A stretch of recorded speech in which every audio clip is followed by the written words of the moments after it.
There we are. That's what happens. That's what happens when you rush about and try and stuff a beef joint down your throat.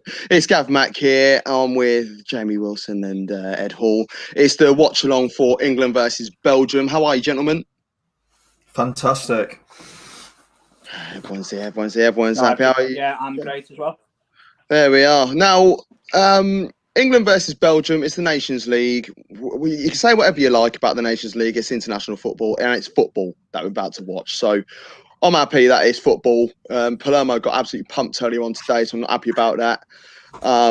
But yeah, it's really difficult to get yourself excited for an England game when there's three right backs and Jordan Pickford in the starting lineup, considering how well we did against Wales during the week. I mean, Jamie, what do you think? I'm going to get the England team up so everyone can see it.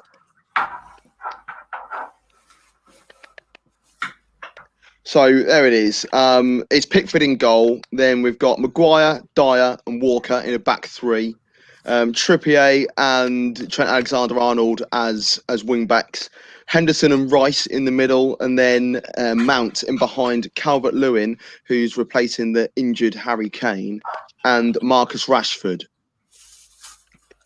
What do you think of that, gents? I just think with the whole Pickford thing, I think we've just got to accept until he makes an edit for England.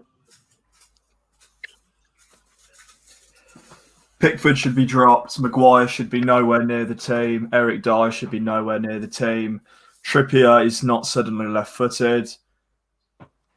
I wouldn't even say Rashford's played that well. And it seems very odd. This seems similar to the Iceland game, and we managed to achieve nothing from that.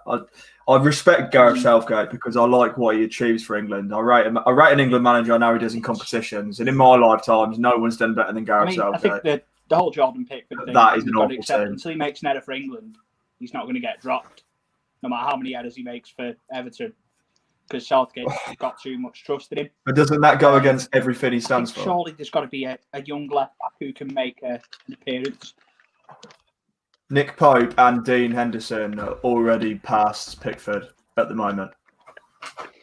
I think it's harsh for Pope because he didn't just keep a clean sheet. He looked really comfortable as well. I thought he had a good game the other day. So, but the Henderson one is a bit difficult because end of the day, Henderson, he hasn't played much club football so far this season. So yeah, it's a difficult one for him. Oh, Gav Max just joined the chat. Don't worry about that. It's a double screen thing. I've got the iPad on the go as well. But let's have a look at the Belgian team because it doesn't actually look all that itself either, thinking about it. So they've got with a similar formation.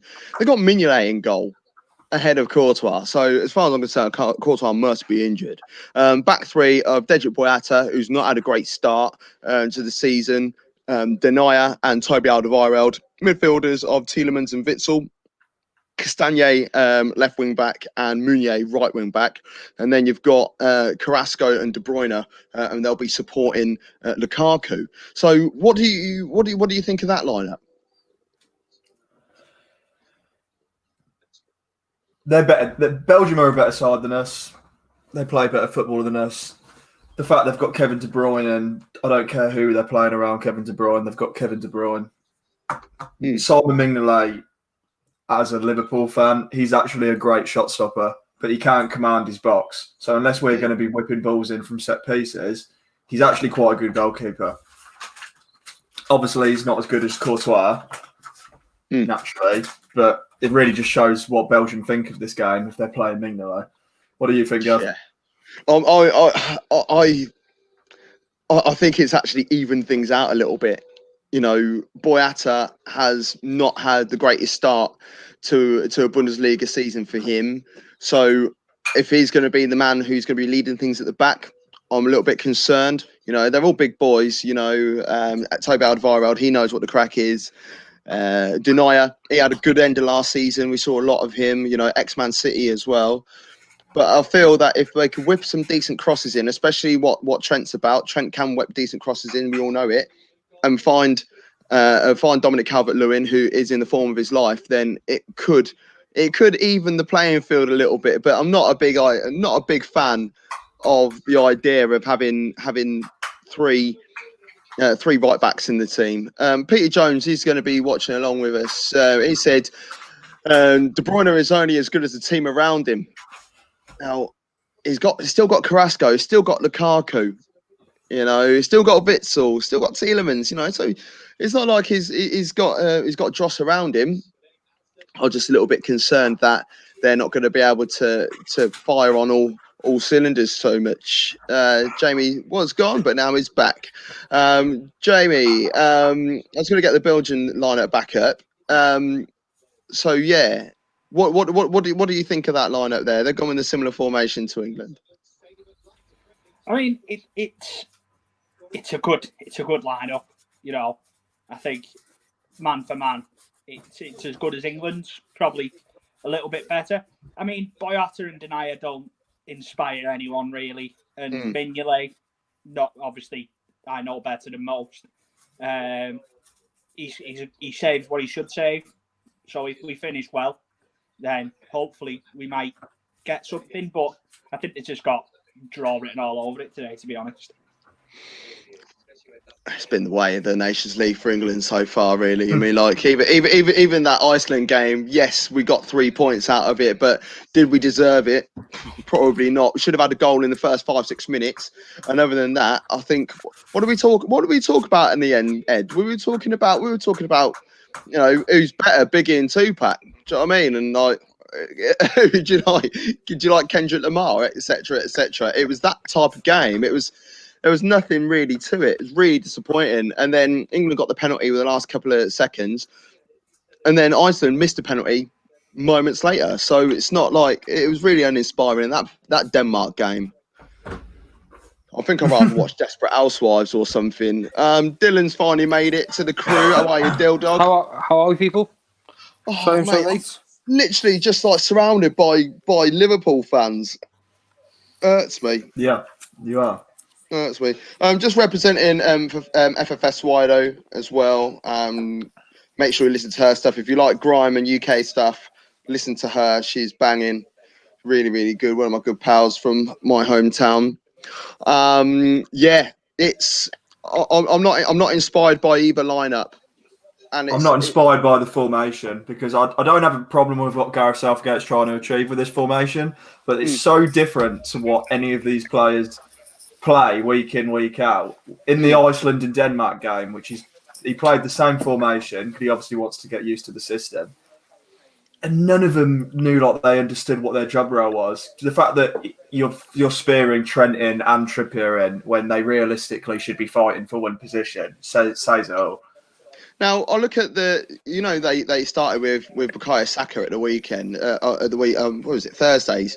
Yeah, and I don't think it was his greatest performance, but he's played in a left wing back position, and he's left footed. Yeah, I know Maitland-Niles isn't left footed, but he's played left wing back and right wing back. Connor Cody had a game and captained for the last half hour and led by example. Is on the bench. I think Calvin Phillips didn't have a great game, but other than that, I just don't understand the logic. I don't get it. No. I haven't actually seen the team, lad. Sorry. Where you been? There you go. There we go. We'll be putting up again a few times before kick-off anyway. So Pickford in goal, Maguire, Dyer and Walker in the back three, Trippier left wing back, and Alexander-Arnold right wing back, and then Henderson and Rice in the middle, Mason Mount in behind, Rashford and Calvert-Lewin. Calvert-Lewin replacing, keeping his place in the starting lineup ahead of Harry Kane, who has got a minor injury. I'm hoping he's not going to be out for too long from a football point of view, but I'm hoping he's out for the rest of the season from an Arsenal point of view. I think Danny Ings should be in the team. I'm not having it. 100%. Danny Ings should be in the team. He's been a brilliant goal on Thursday, and I've said this multiple times. His stats in the league warrant a place just as much as Calvert-Lewin. I don't know what Declan Rice is doing in the team. He's just a body in the middle of the park. He doesn't offer anything. I keep watching West Ham, hoping that I'm going to find the secret sauce everyone's talking about, and all I see is just this useless geezer just chasing a football for 9 No, minutes. I don't see the big hype in myself. Like, No, he's a centre half, and he should be playing centre half. Declan Rice. Yeah. But because he can dribble. But a is bit, he better? Is he better than Eric Dyer? Dyer? Because they're the same player to me. Yeah, they are. They're very similar, aren't they? So, Yeah, you'd say he's a better centre half. Yeah. Dyer is trying to find his best position still, and it's a shame because he's getting on. He's not old at all by any stretch of the imagination, but he is getting older. He's played right back. He's played centre half. He's played centre mid. You know, he's like a really good Phil Jones. He's like a really good Phil Jones. That's what he is. He's a really good Phil Jones. Yeah, I don't think he wants that on his back of his autobiography. Quoted Gav Mack, Phil Jones. Talk about books. Who's got a copy of this? Oh, you got a copy. Hey, you need to get a copy of this. The Football Spiderweb.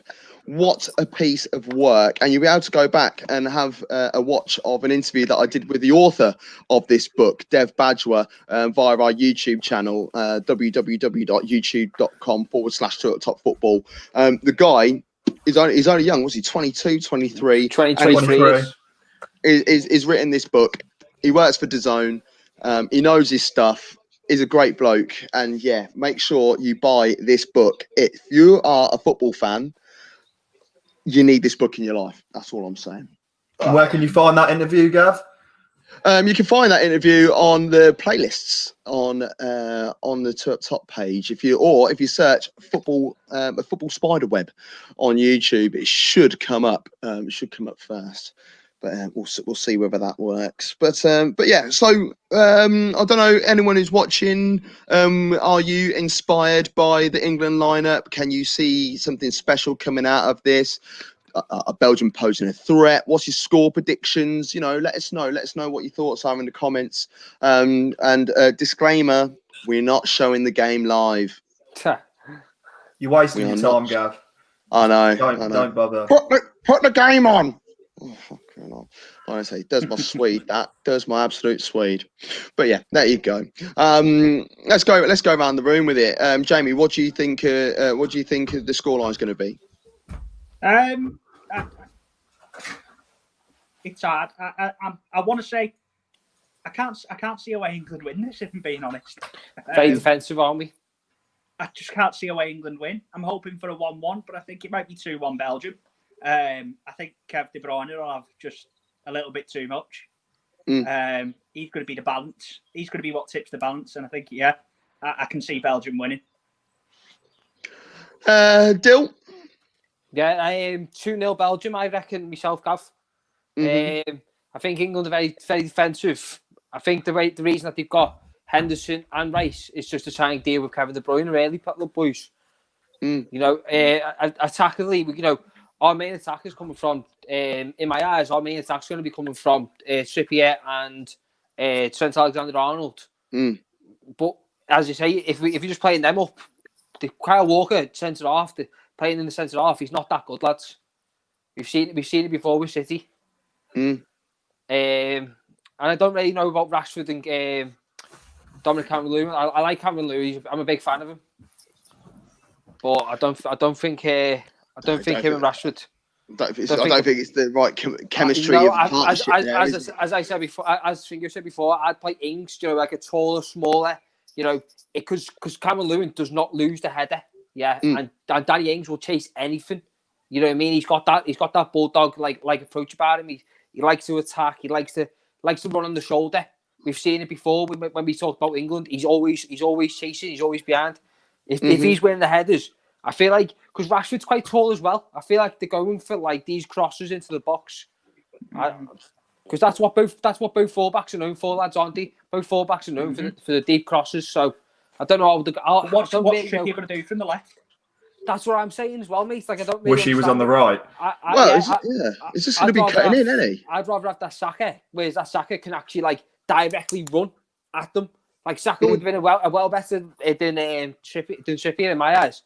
You know what I mean? Like Kyle Walker. See, like the way Kyle Walker directly runs at the defence, but Trent doesn't. But Trent doesn't really directly run at them. He likes to try and get the ball in earlier as much as he can. Yeah, he's got a good whip. He'll be on the halfway line and cross a deep crossing.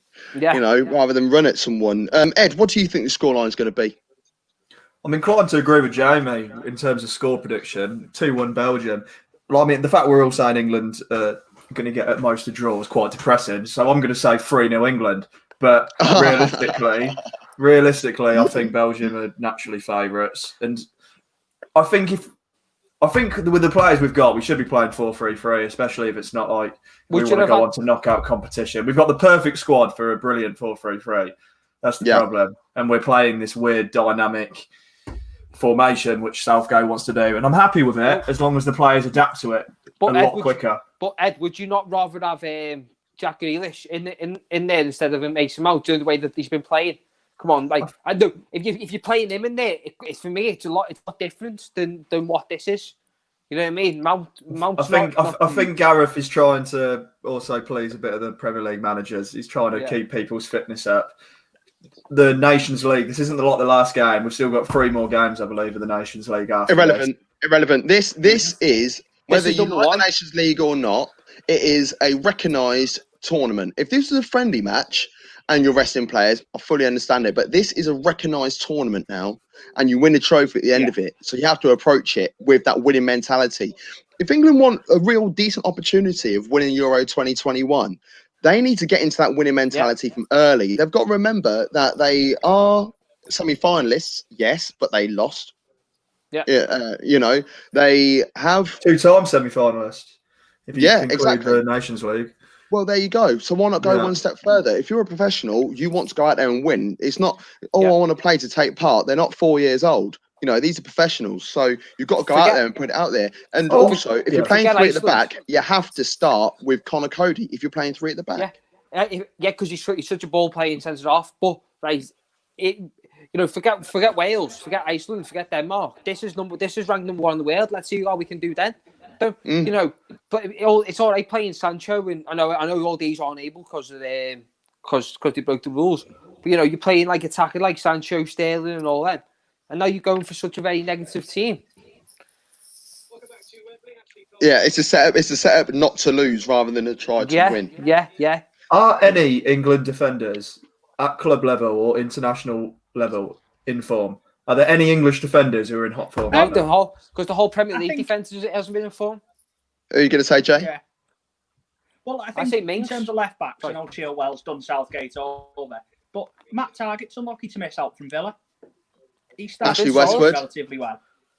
Do you know what? I like that Cash as well, me. That Matty Cash. Classic, but is a right back. No one's going to get in it. No, I know, but I'm just saying he's been. Even Trent can't get in at right back. He's playing wing back. Yeah, he's playing right wing back. Right mid. Wan-Bissaka is now considering going and representing. No, he's looking at representing Congo.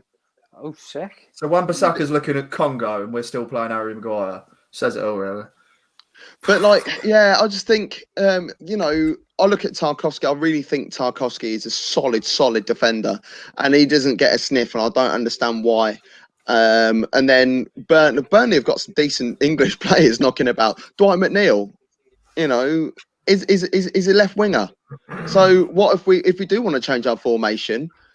He could play on the left hand side, and he's decent at whipping balls in. Don't you? Not good, decent young talent for me.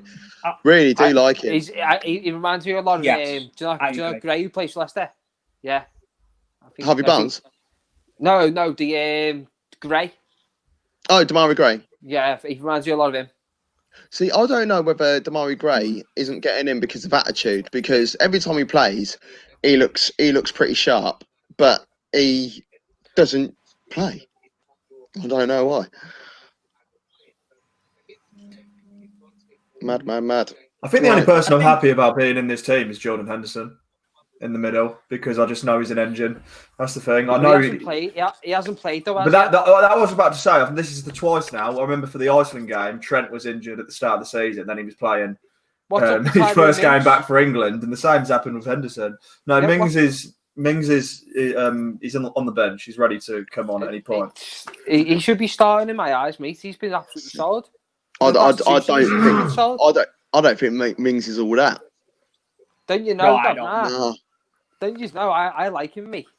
Mm, There's a reason he was Bournemouth's fifth choice centre half. mm. But since Yeah. he's been a Villa, mate, he's been class. Well, Villa just scraped relegation last season. I know, but see that about You know. a lot of. You can say I don't know. look at City, look at Norwich. Though, if you're going to say that, go Gav. Look at Norwich. They've just sold two of their defenders. One of them's just gone to Everton for 20 million. You know what I mean? Like it's. Well, look at us. I'm just saying we've got Connor Cody eating a We signed Andy Snickers. Roberts for 8 million. You know what I mean? And Harry Maguire got relegated and went for 8 million. It doesn't matter. No, but when you talk about defenders, it's a slightly different story, isn't it? You know, like I look at, like, for instance, if you look at Norwich, yeah, Todd Campbell. I think look, Norwich's starting lineup last year. I think 8 of them are pretty damn good. The issue is that the management wasn't right. They were told to go out there and just attack and get in the faces of teams. It's like, well, you're Norwich, mate. It's not always going to work. Fair play for you beating Man City that one time, but Yeah, other than that, that was the height, wasn't it? Went all yeah, down exactly. And then... Did you really deserve much more? You know, because then only a couple of weeks later they got slapped 5-1 by Aston Villa. We're just saying how we're lucky to stay up. Adam's watching along with us. Bonjour, Adam. What about Ben White? Really good season in the Championship last year.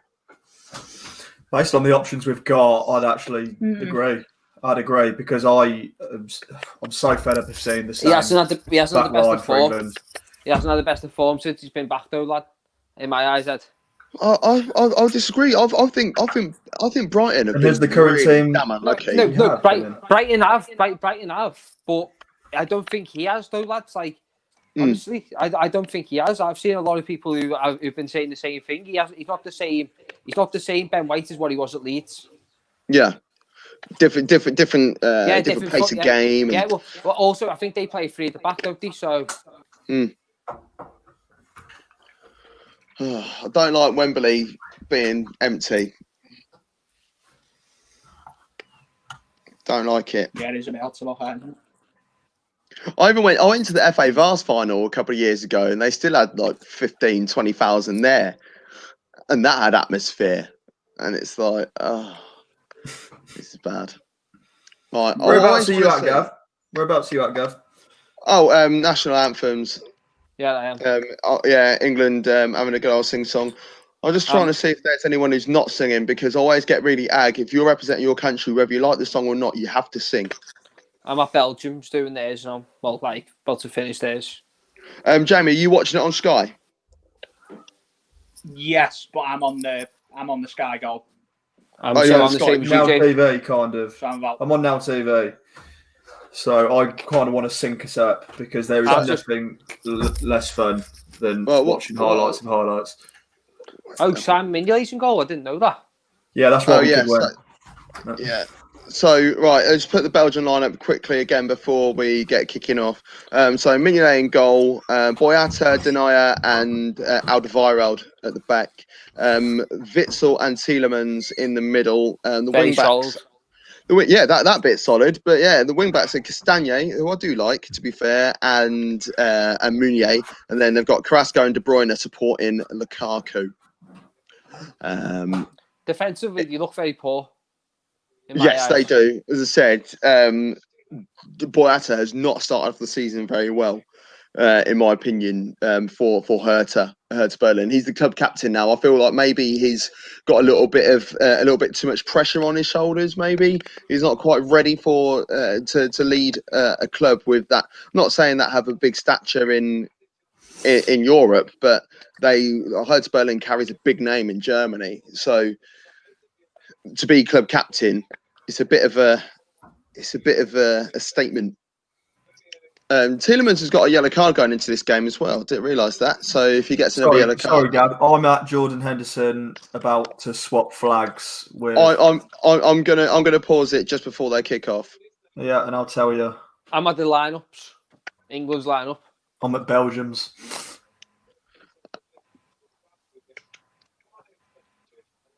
So they're allowed to use five subs. in this. Yeah. Yeah, I'm just seeing Belgium. Can we use them all now? Yeah. The flags are getting handed over now.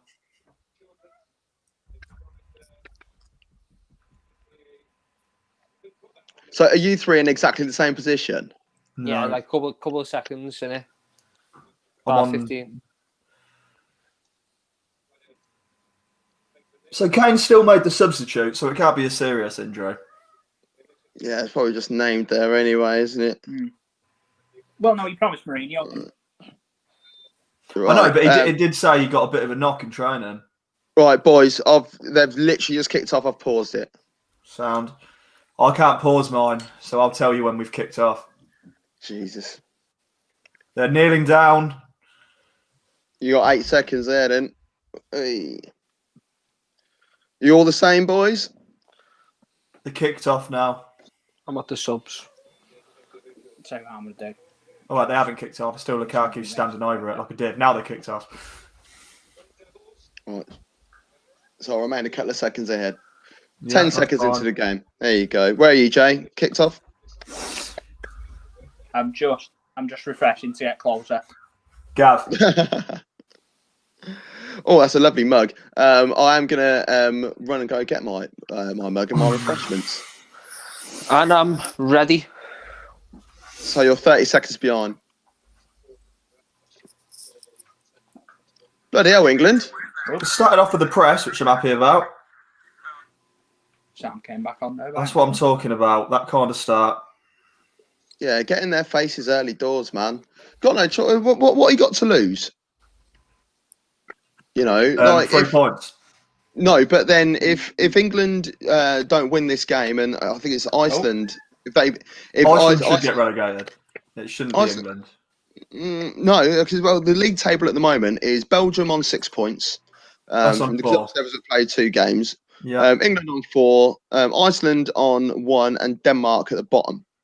Oh no, so Iceland on 0, on 1, sorry, and Denmark on 1 and Iceland at the bottom. I didn't even realise Denmark was in the group. I thought it was another 3. My mistake. Yeah, so No, we did play Denmark, obviously. It should Iceland. They had that lucky escape, so to speak, in 2016. You know, where they were flying on cloud 9, but they didn't really. They didn't exactly play well, even though they beat England and stuff. They weren't. They weren't great to watch. I didn't think they were that bad. The investment the country itself has put into football is actually quite impressive, though. It's their national sport, the facilities they actually have over there. They have ambition at international level, and I respect that. It's funny, like some of the smaller countries that are able to put a bit of pressure on the big nations. Like every shop's got the kit in. Enough every shop's got the kit in. I mean, I look at Uruguay, for instance. They've got a population of here we go. Oh, De Bruyne is all right. Yeah, Uruguay. They've got a population of something like 5 million. Yet they're in the latter stages of most tournaments. It's ridiculous how small nations. He really does win every ball, Calvert-Lewin, doesn't he? Every header. He's brilliant, absolutely brilliant player. I just thought he needed to work on his finishing last year, and he clearly has, because you've got to remember the delivery this year is going to be much better as well. So he probably doesn't even have to necessarily, as long as he's scoring half the chances. Yeah, because like who did he have before whipping balls in for him? But it was the work. Andre Gomez, Luca Digne. He was the main guy. He's the main guy. I like Luca Digne. Now I had a bit of beef with some Everton fans because I think they think. Why is that? You're so kind to them. You know, what are Everton and all that, but I honestly would have Tierney over Digne. Over Digne? Oh yeah, over Tierney. Tierney, yeah, Tierney over Tierney. No, I would, but they automatically think that it's because I don't like Digne or I don't rate Digne. No, I think Digne is pretty damn quality. Go on, Rash. Yeah, Go on, Rashy. Marcus Rashford, MBE. Yeah, I noticed that. Love that, by the way. There he is again. Deserving. Is Well he deserved offside? of it. Oh, what a whip that was. That was I unlucky. know. Look at that, was on running on to the end of it. It's Jordan Henderson running on to that. Hey, he occasionally bangs, man. Yeah, but normally from about 35 yards, screamers. Yeah. Not headers from 6 yards out. I don't know, actually. Like, I could never quite. He doesn't really have a signature type of goal because they're all so rare. He scored some really good ones over the years. He probably scores about 2 a season, but they're all unique. I'll be honest with you. I really want to get Chelsea absolutely bagged. That's his best one. Kevin Backman is my pal from refereeing days in particular over in Norway. The most important game is in Oslo right now, Norway versus Romania. But I'm guessing 3-2 to Belgium. Sorry, not sorry, mate. I'm not in agreement with you actually, Kev. And the reason why is because I can't see England scoring 2 goals. I knew that was coming. A mile off. It's true though, isn't it? I think England have started quite well. Yeah, So, they have. They've much surprised a bit. 5 minutes in, they're looking comfortable. What do you Kyle think, Walker Jamie? just needs to stay on the pitch. Yeah. What do you think so far, Jamie? It's just your standard early game of football, isn't it? I don't think any team's taking a massive risk yet. See what happens when Belgium start figuring out how lopsided our system is at the minute. It really looks devoid of a left footer. See everything's just coming inside. It's quite predictable every time England are in possession, isn't it? What do you think, Dill? Yeah, I completely agree. It's just like a lot of passing around the middle. As you say, England are putting it to them, but Belgium can just sit back for now. Who's that on the ball there? That's a nice little crossfield pass again. Once again, what we were saying just before the game started about Trent Alexander-Arnold, just looking for those deep crosses early. He's not going to run at you. The problem is though, that ball there was a great effort. Trent playing in mid. I mean, look at that position. I think it puts him too close to it. I think it brings him too close to it. His skill is that long pass, and I think if you stick him in centre mid, that's where he needs to be in my eyes. He's like he'd be like our Kevin De Bruyne. Potentially, there's definitely the potential there. He's the second best passer after De Bruyne. Yeah, he is. Yeah, and definitely. I think he started off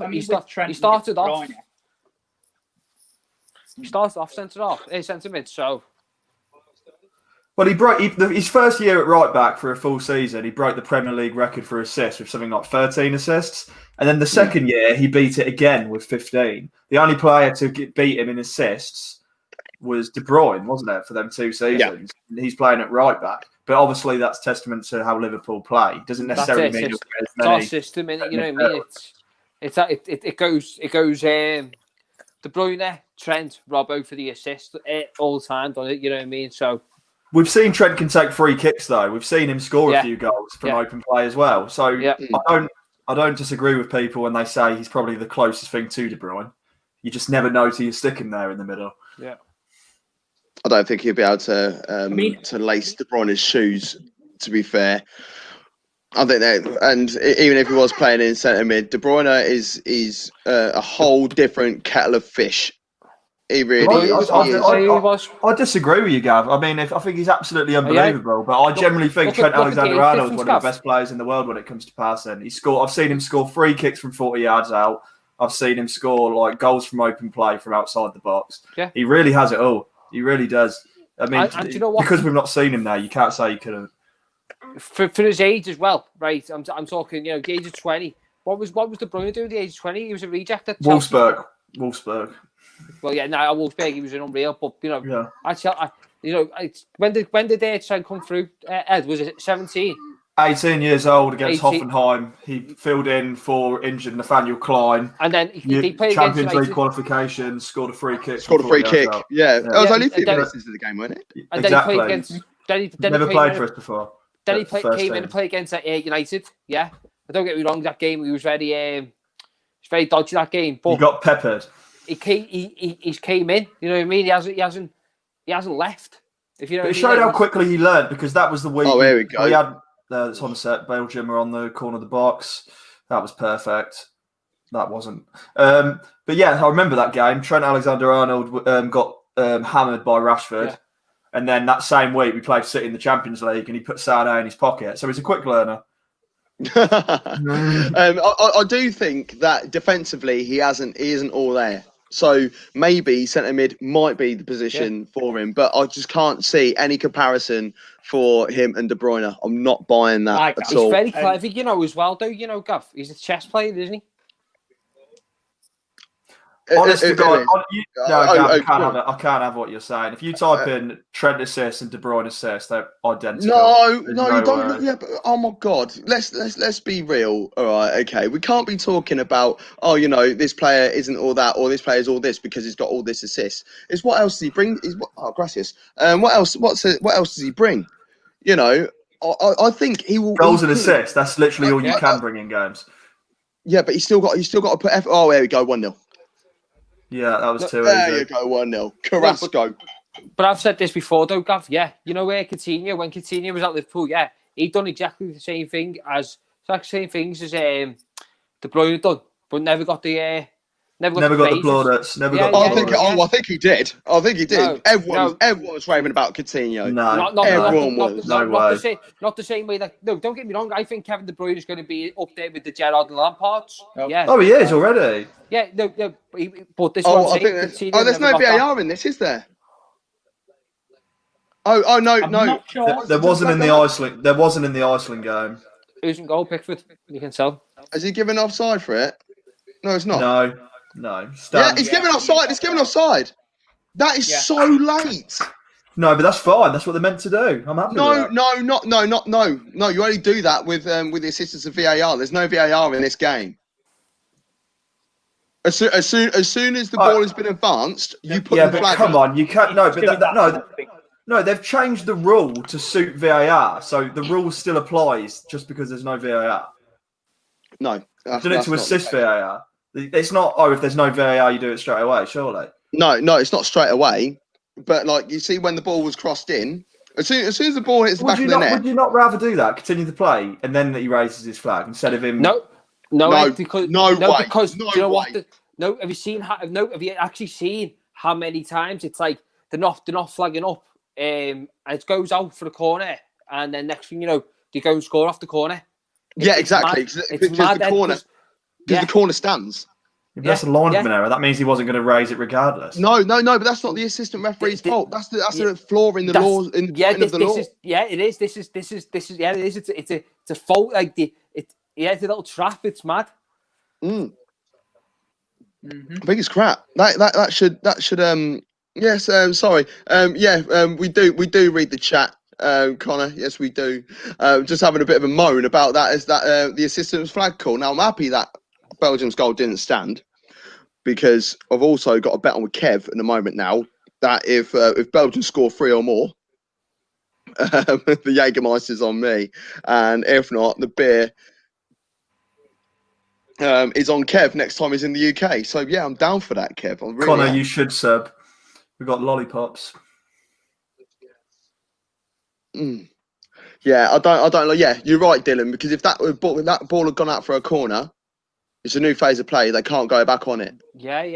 It's mad. So, yeah, that's offside. But that is such a dumb offside. So this is the thing, Ed.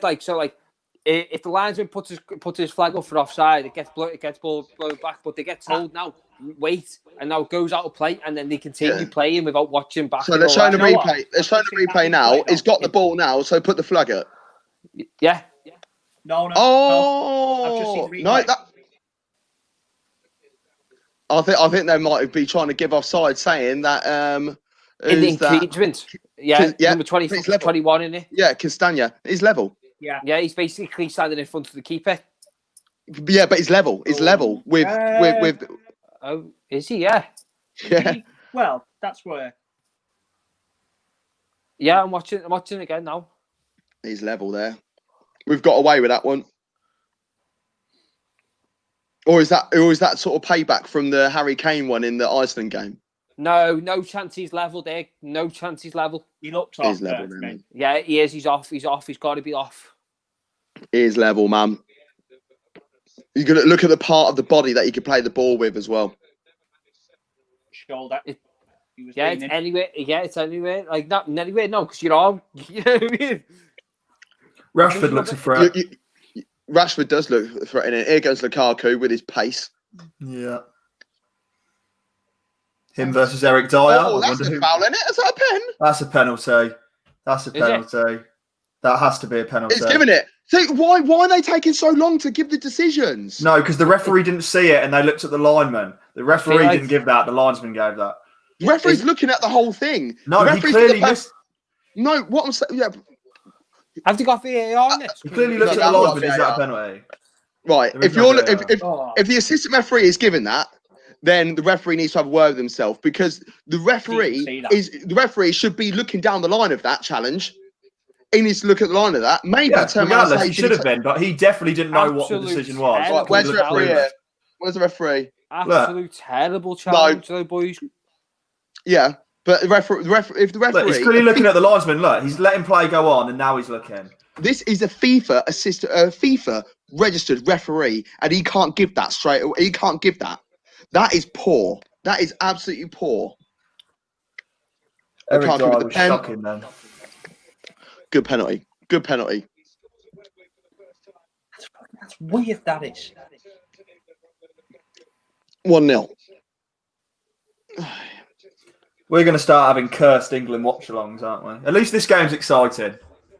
Yeah, it's way more exciting. To be fair, have you seen the position where the referee was, though, lads? The referee was in it. He did not. I don't think he had the best of views of it there. His linesman did have the side view, Gav.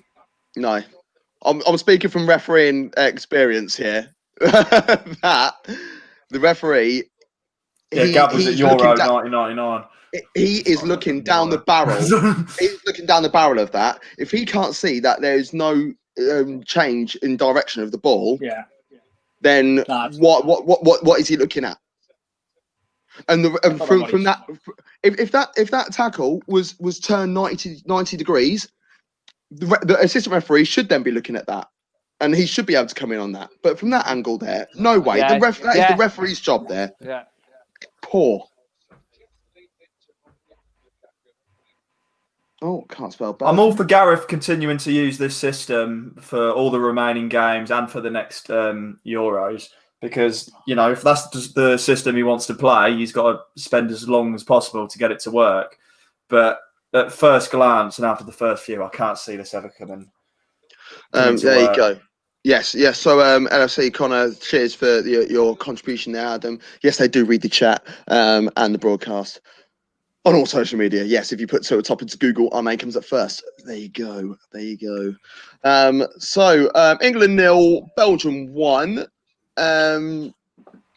Probably justice served for Belgium, because I don't think that goal. I thought they were looking at the original when the ball was played over the top, and that's what the late flag was for.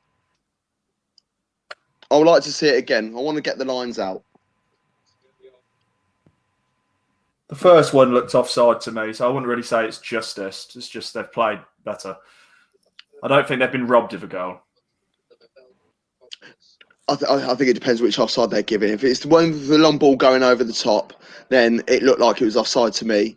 I'm doing it to suit my narrative. It's the first one they were doing. 15 minutes in, lads, and we're not giving to them anymore, are we? You know what I mean? This formation is good. Playing them about, knocking them about. I'm generally quite a positive England fan, but honestly, I can't be positive when I see Eric Dyer, Harry Maguire, Pickford. It's like, does form mean anything anymore? Clearly doesn't. Or clearly there's just no backups. I honestly do not rate them players, not one of them. Connor Cody should be starting this game. Exactly. Yeah. We talk, Gareth Southgate's one of these players who talks about his philosophy is about form, not about name. Surely. He's got a lot of players in there who are just about name, not about form.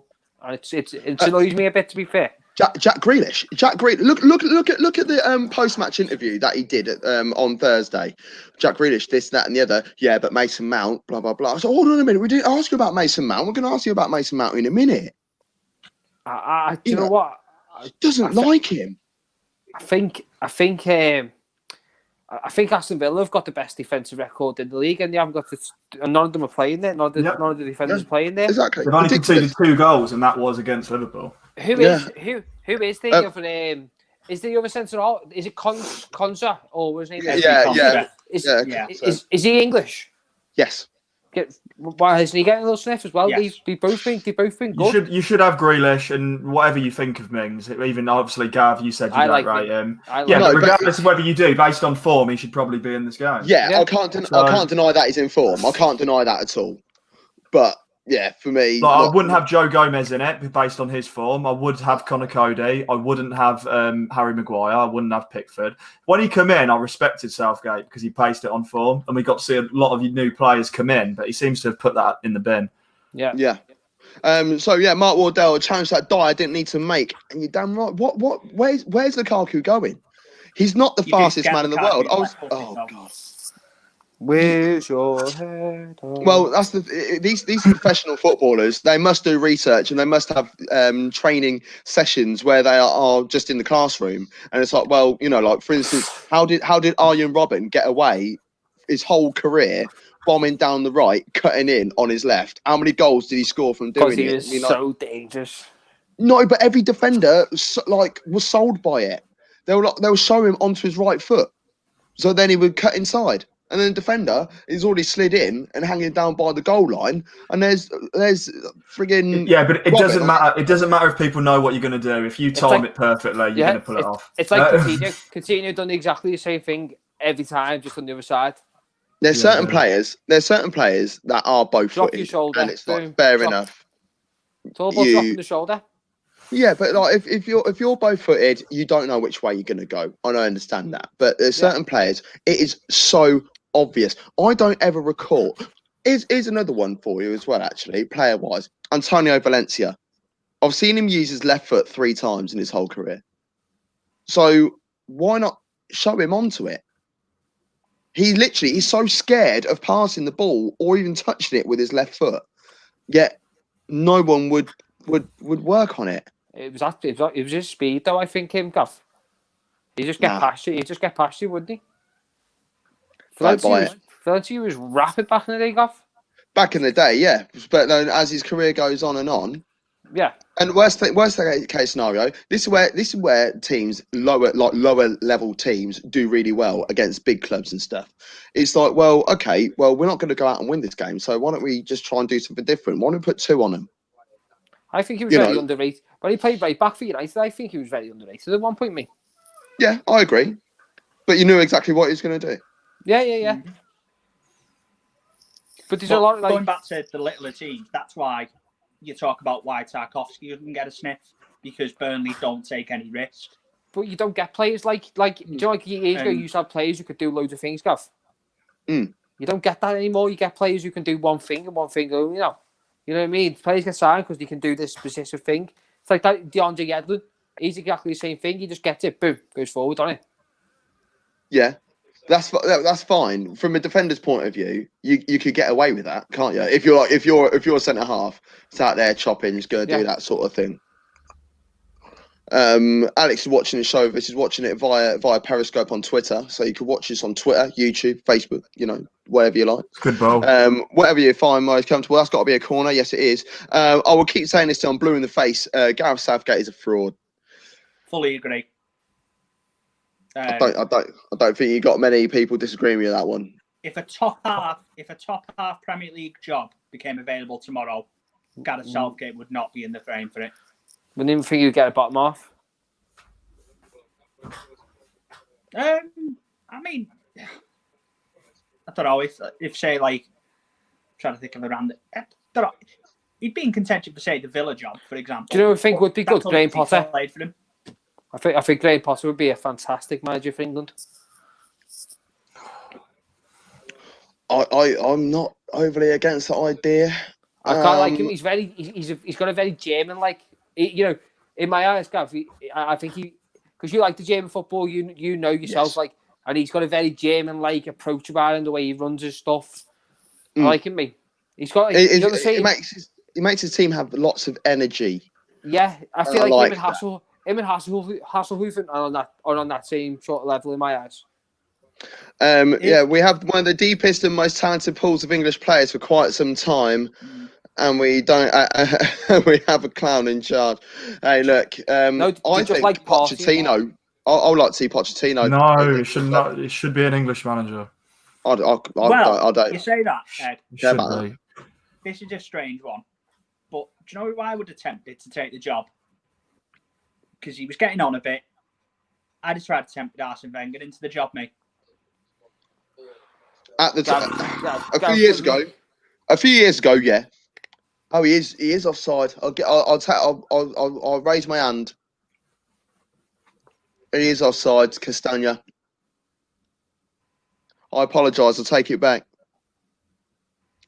And as well, think on this as well, boys. Not a single left-footed outfield player in the 11. Yeah, I agree with that. The issue is what I disagree with as well. What I agree with as well / disagree. There's 3 right backs in the starting 11, and we're playing a back 3.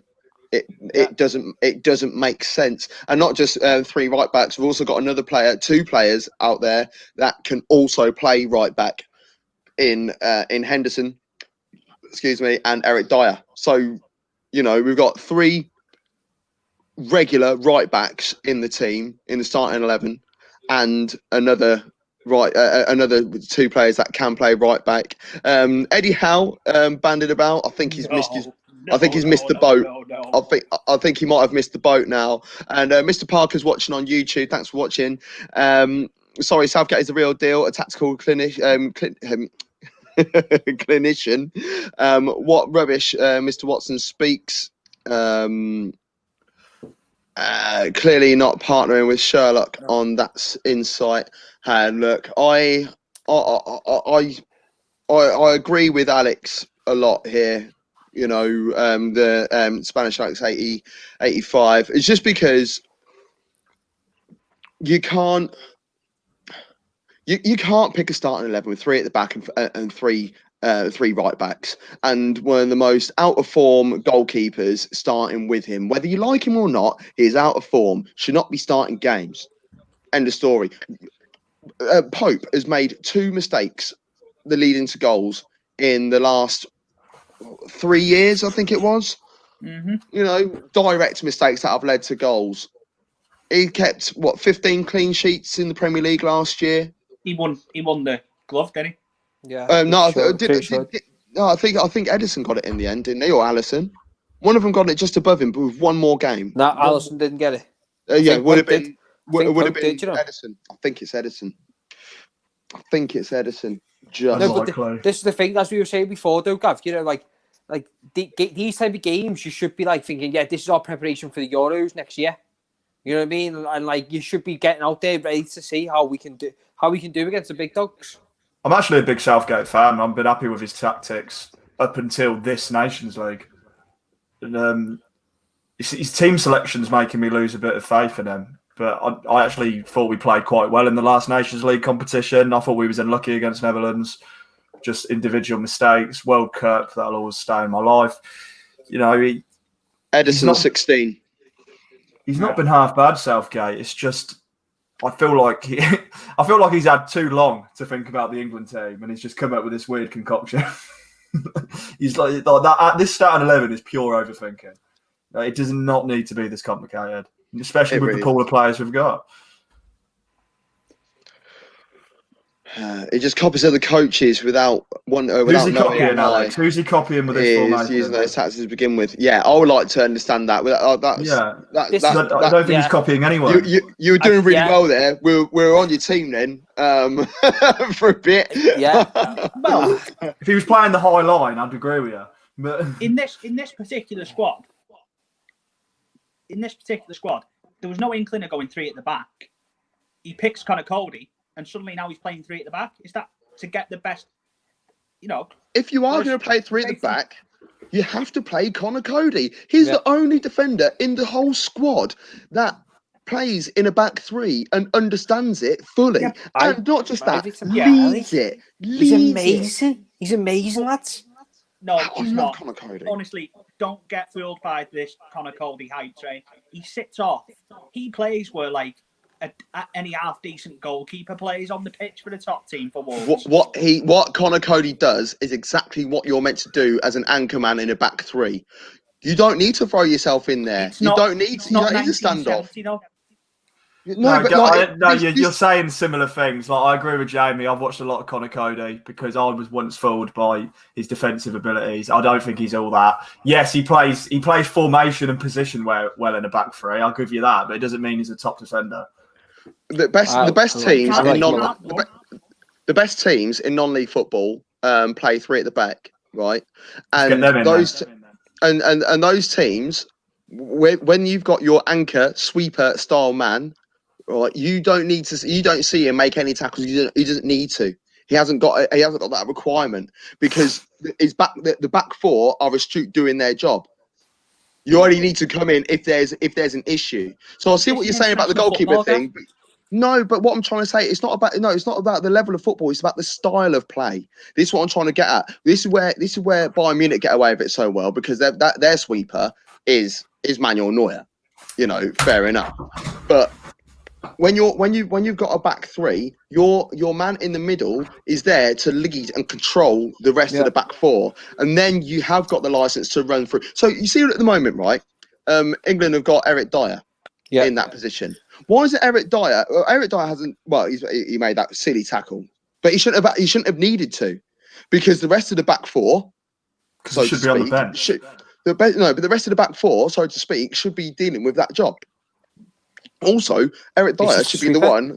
Eric Dyer should be the one that's cruising forward, bringing an extra man into midfield. It shouldn't be Maguire doing that job, and it shouldn't be Walker doing that job. That's Eric Dyer's role, and that's the whole point of playing a back three and having that sweeper. And that's why Conor Cody isn't a defender originally. He's a centre midfielder, isn't he? Yeah, it's for the Liverpool Academy. He was.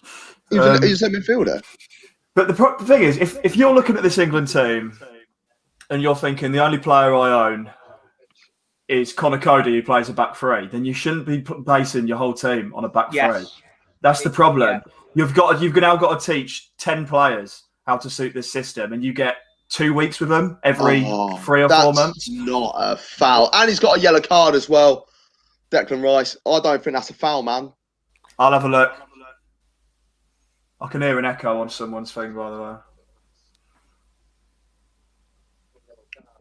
Conor Cody hasn't really done it. Declan Rice hasn't really done much, so has he, lads, to be fair? In his career or for England? This game.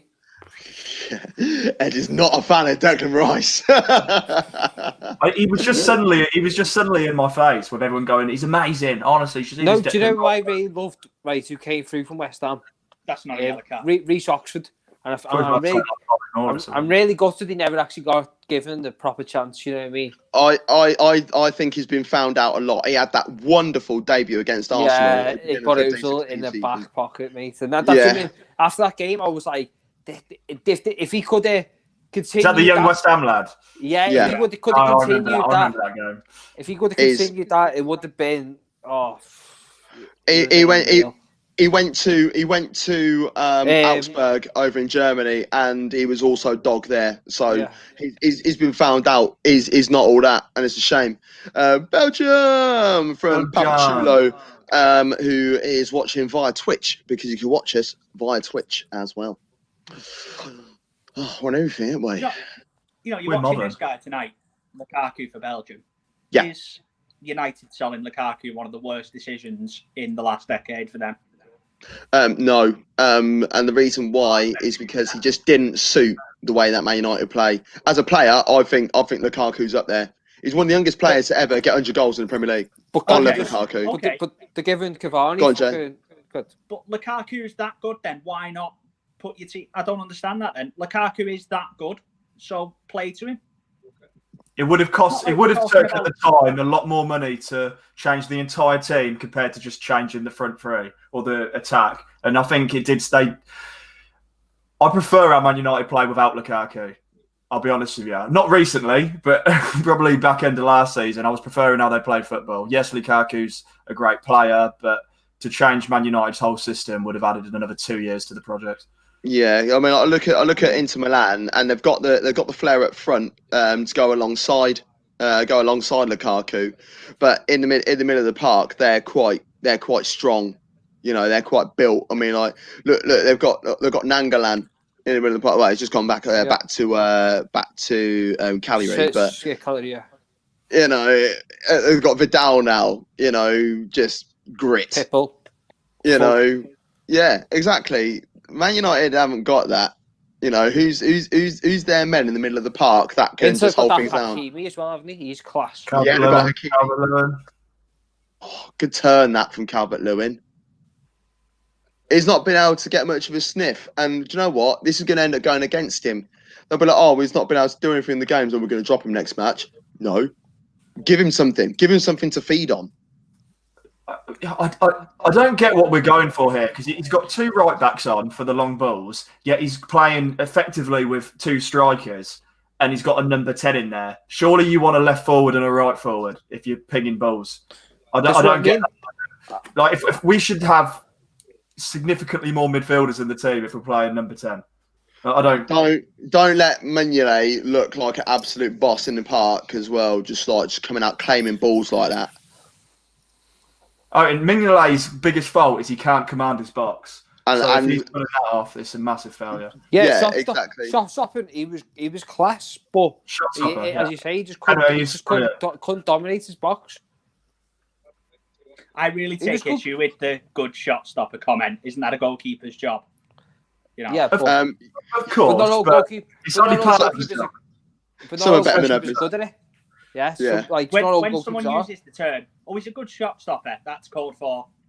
He's a great goalkeeper. No, you're right, because you demand a lot more of a goalkeeper now. But if you played in another generation, imagine, you'd be going, "Oh, he was one of the greats. Yeah, he saved the penalties." And like this is the thing. The way the game's developed now, like, you know, Manuel Neuer, he changed the goalkeeping game forever, and then, you know, you've got to look at Ederson, the way Ederson's came into the Premier League and changed that. Like, you know, Bravo was the guy who was meant to try and do it, but Ederson. Bravo was never going to be able to make it as goalkeeper. He makes me look tall. Ederson's the example. Ederson's not a good shot stopper, but he's great with his feet. You know, for that, the guy from Barcelona, what's his name? Messi.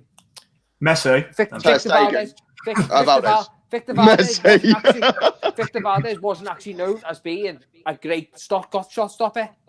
Yeah. You know what I'm saying?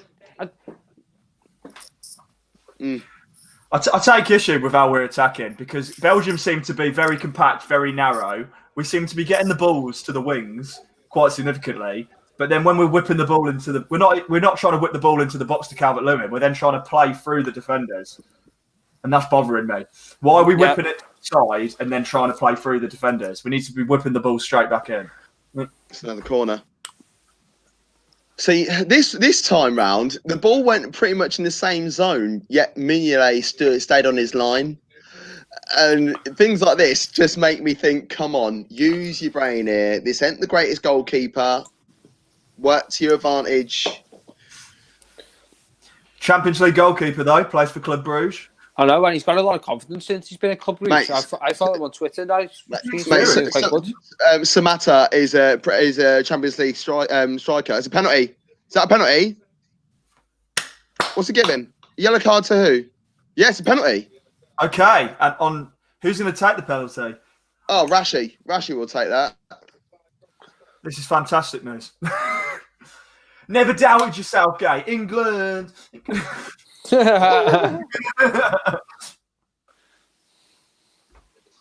Mignolet's good at saving penalties, though, lads. Nice. Henderson with that quick lamella. I love it. Thomas Meunier. It's Rashi. Marcus Rashford, MBE. Come on, kid. What does he do there? Pull him by the neck? Oh, he's got two hands around his arm. Yeah. Referee made a bad drama out of that. You know, we're the second best team in this group, but it doesn't mean you can't win the group. Oh, that's how you take a penalty, man. That's terrible. That is defending how you. That is how you take a penalty. Oh, Rashy lad. One apiece. Henderson getting an Oscar next week. No, Lamella's going to win that, but he'll be close. Yeah. Is that a legal penalty? Is that a legal penalty or an illegal Yeah. penalty? Has he stopped there? Let's have a look. I've got one more replay. I'm not even at the penalty yet. So. That is is soft. That is very soft. Very soft. Right. I would be really angry if that was against me. I He's think got two hands. He's got two hands around his arm. he has one. One on his one, shoulder. one. One Yeah. On his shoulder, and he's thrown himself. I don't understand how players go down like that. You mean, like, if anything, you should fall backwards if you're being pulled. Experienced players go down like that. Especially in the modern game. There's no point holding on to this fantasy. It doesn't stop. It's sad stuff, isn't it? Sad state of it. But it's 1-1.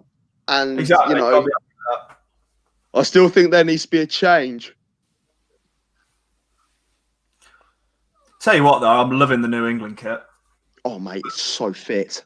It is so fit. Is that you're rocking it there? I'm rocking it there. See, I think it looks like one of them knockoff ones that you'd buy. How dare you? Yeah, I know. Looks like, I don't know. This is not from DHgate. This is, yeah. Wish.com. This is not from JJ. What's it? JJB? What is it? What do you mean? JBB? Or Is that fake? DW, whatever it is. Is that fake? It's from JBB. I know what you mean, though. When I bought it, I thought it was going to look completely different. But when you actually have it in your hands, it's very training top. Feels like it. It looks more retro when they advertised it. Yeah, but it looks so World Cup '98, and that's why I buzz off it. No, it looks nice, but I mean, you do forget that we use completely different material now, so it's very Astro. It's going down goals. Yeah, that's what I mean. Whip. Oh, is he giving a free kick for that? No, good. Okay. Declan So Rice. the England Prove me wrong, Declan. Prove me right. That's a touch. Who's that? And this is where you Nice. need the likes of a Sancho. This is why I think we should be playing with wingers. But he's a naughty boy. This is where you need I'm someone like. I'm not criticising him for not playing him. I'm not. But based on that, I'm just saying that's why I think formation-wise we could be better. I think this is where this game is crying out for a Jack Grealish. Getting the ball from deep, just driving. I haven't seen Absolute Mount much for me. driving. That's What are you talking about? Well, Rice, Gav. Where Rice is, that's where Grealish should be. Get the ball deep and just run. Because Henderson can do a bit of both. I'd be happy to keep Henderson and have Grealish next to him, or just in front of him. Yeah, exactly that. Like a 6-8-10, like how Leicester play, sort of thing. So, Yeah. you could play Mount in the Maddison role, play Tielemans, play Grealish in the Tielemans role, and play Henderson in the Ndidi role. There you go. See, I'd like to see a midfield three. I'd like to see is Henderson, Winks, and Grealish. That's Do you like Harry Winks? I'd like to see. Oh God, that's poor. That is awful. Oh, and that's even worse. Oh, who went wrong there? Was that Declan Rice? And the Ballon d'Or goes to. It is. Yeah, Declan Rice. He was on side though. Well, yeah. Oh no, it wasn't Rice. Who was that? That was What, actually Rice? Lukaku with a back heel. Was that Lukaku with a back heel? Let's have a look at that action replay. Oh God, I'm actually gonna have to rewind it now. I'm gonna be behind you like in a minute. No, you feel. Oh, it is Lukaku with a back heel? Yeah. Oh Don't press Sky to come back because you're going to end up going way ahead of me. no. I'm on 43. 43 Oh, I'm behind. Oh Yeah, man, I'm back behind. heel. You know. Nice. This is how it feels. nice. Go on. Very Go on, nice. Trent. Oh, it is, yeah. That was a brilliant ball by Trent. Is he onside? Yes, he is. Should have scored there. Oh, Carrasco. Yeah, very much. So Yes. good. Yeah, I thought he was on definitely. He's about, dragged I thought that. he was on about Rashford then. I was like, Almost did press the sky button. So then. yeah, I'm 30 seconds behind. no, it's all right. Got Harry Maguire. Rashford and Maguire play for England lose. Rashford good player. Maguire. Very harsh on Rashford. I think you're being harsh. I think you're being harsh from Rashford. Not so much on Maguire. No, not at all. Oh Oh my God, Declan Rice, come on! Oh was my that? lord, that's bad. He's bad. And then just get bullied off the ball by Lukaku, just like that. Well, I mean, that's not get that off. embarrassing. Passing to him in the first place, see that's it. pretty embarrassing. Do you know? I think he's been quite quiet as well, lad. So Kevin De Bruyne. Yeah, he has until now. Oh. Okay, so the commentator, yeah. I was just gonna say something about England's shape, but then Declan Rice lost it because I wanted to draw to your attention just the line of the back five. He looks out of his depth, doesn't he, Rice? Who Declan Rice? Yeah, doesn't know what he's doing. Oh, it's another one again, just like putting people into pressure like that. And the fact he's wearing number 7, you know me, I'm mad busy about shirt numbers and positions for shirts and stuff. There was no way that Declan Rice should be wearing number 7. You know, if you're going to play a defensive player in there, who would you rather have over them?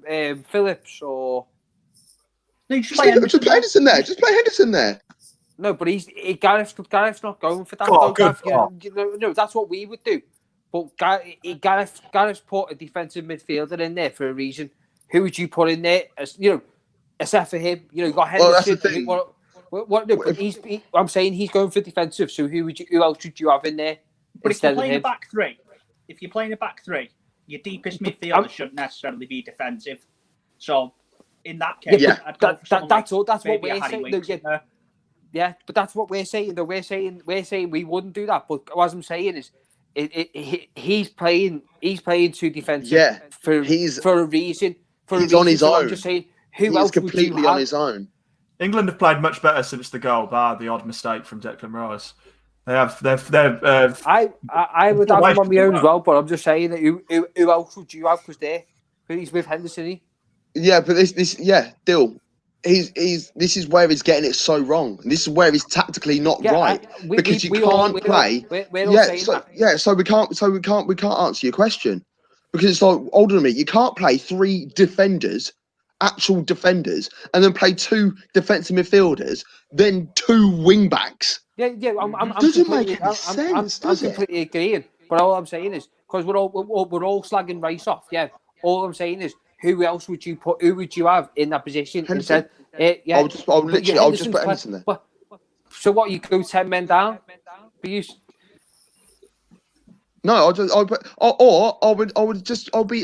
if I was in his position, I'd be encouraging Eric Dyer.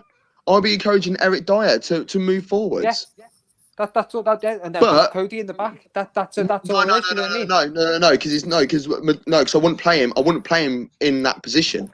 I mean, what I'll be saying is that he needs to drive forward and make himself part of that. And this is what I'm saying. What Cody does and what they should be doing is you're like if you're playing 3 at the back, your central man out of those 3 should be Cody or Dyer, 2 players that can play in a midfield position as well. So therefore they can drive forwards and they can be part of that midfield when going forwards. But when defensively, they can then sit back and hold into the back line there. Do you see what I mean? So like what I'll normally do, what for me would be a perfect scenario, so to speak, is playing 4 at the back, an anchor man, 2 proper midfielders, 2 wide men, and a man through the middle. Your anchor man, sort of. 4-1-2-3. Well, sort of. It's like it's more like diamond, isn't it? It's diamond forward. It's multi-changeable. So when you're going forwards, your anchor man still sits. Your 2 midfielders are central. Your wide men are actually wide men, like wingers, so to speak. So you could say then at that point it's a 4-1-2-2-1. 4-1. 4-1-2-2-1. Yeah. And then when you're defending, your anchor man comes and sits between the back three, making your so therefore you've technically a back two. So therefore you technically got a back three now. Yeah. Your two midfielders come and sit deep, and your man up front hangs around a little bit. So therefore, in a defensive situation, then you're playing five at the back, a 5-4-1. Yeah. When you're defending. So it's the same personnel out there, but it's interchangeable. You're able to move around, and then if you're attacking on the left, if you're attacking on the left, then someone on the right will cut in. So it's almost like a 4-4-2. Your right winger joins your man through the middle to make it two up front, two up top. Yeah. Sorry. So, well, yeah. So what would your team? Like, what would your strongest team be? So in goal, who would it be for England right now? Yeah. Well, I've actually got this written up already. Let me see if I can get that, because I did actually send it to my good friend Joby the other day. That's a question for all you, by the way. What would yours? So if you could do the formation, everything, what would it be, lads? I'd go with a 4-3-3. It sounds cliche, but with the players we've got, they're all familiar with the 4-3-3. They all excel in the 4-3-3. And I think in knockout competitions, that kind of formation is perfect. I mean, if England were playing a 38-game season, maybe not. But I generally think that's where the only damage is going to come from. Are you playing with a 10 or are you playing with a 6 in the midfield? I play with a 6. I think I'd put Henderson at that 6. Yeah. Would you do the same, Jay?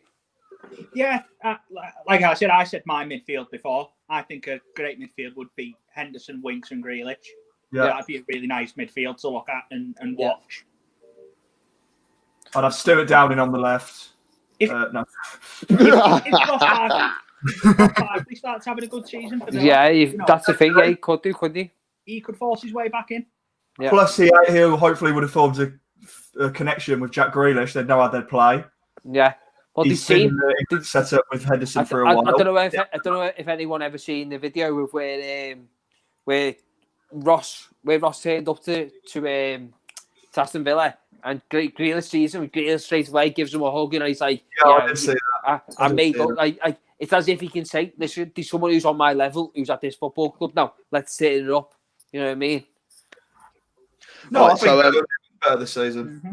They beat Liverpool 7-2, but I went with this. I sent it to my mate Joby. He sent me his, but I don't remember where I saved it, but I did send it on Facebook. So I said this is my strong Pope in goal. Yeah. I had a back four of Chilwell, Cody, Maguire, and Trent. I laughed because I just realised I was put in the middle of the park. Declan Rice. I'm just kicking off at that. But no, there's reason behind it. So Rice, Phillips and Henderson in the midfield three. And then a front three of Grealish in behind Kane and Calvert-Lewin.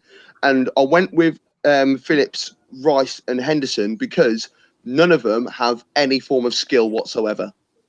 However, they are industrious and they work hard, and that's what Liverpool do at the moment, don't they? They play a back four, three midfield that don't really have.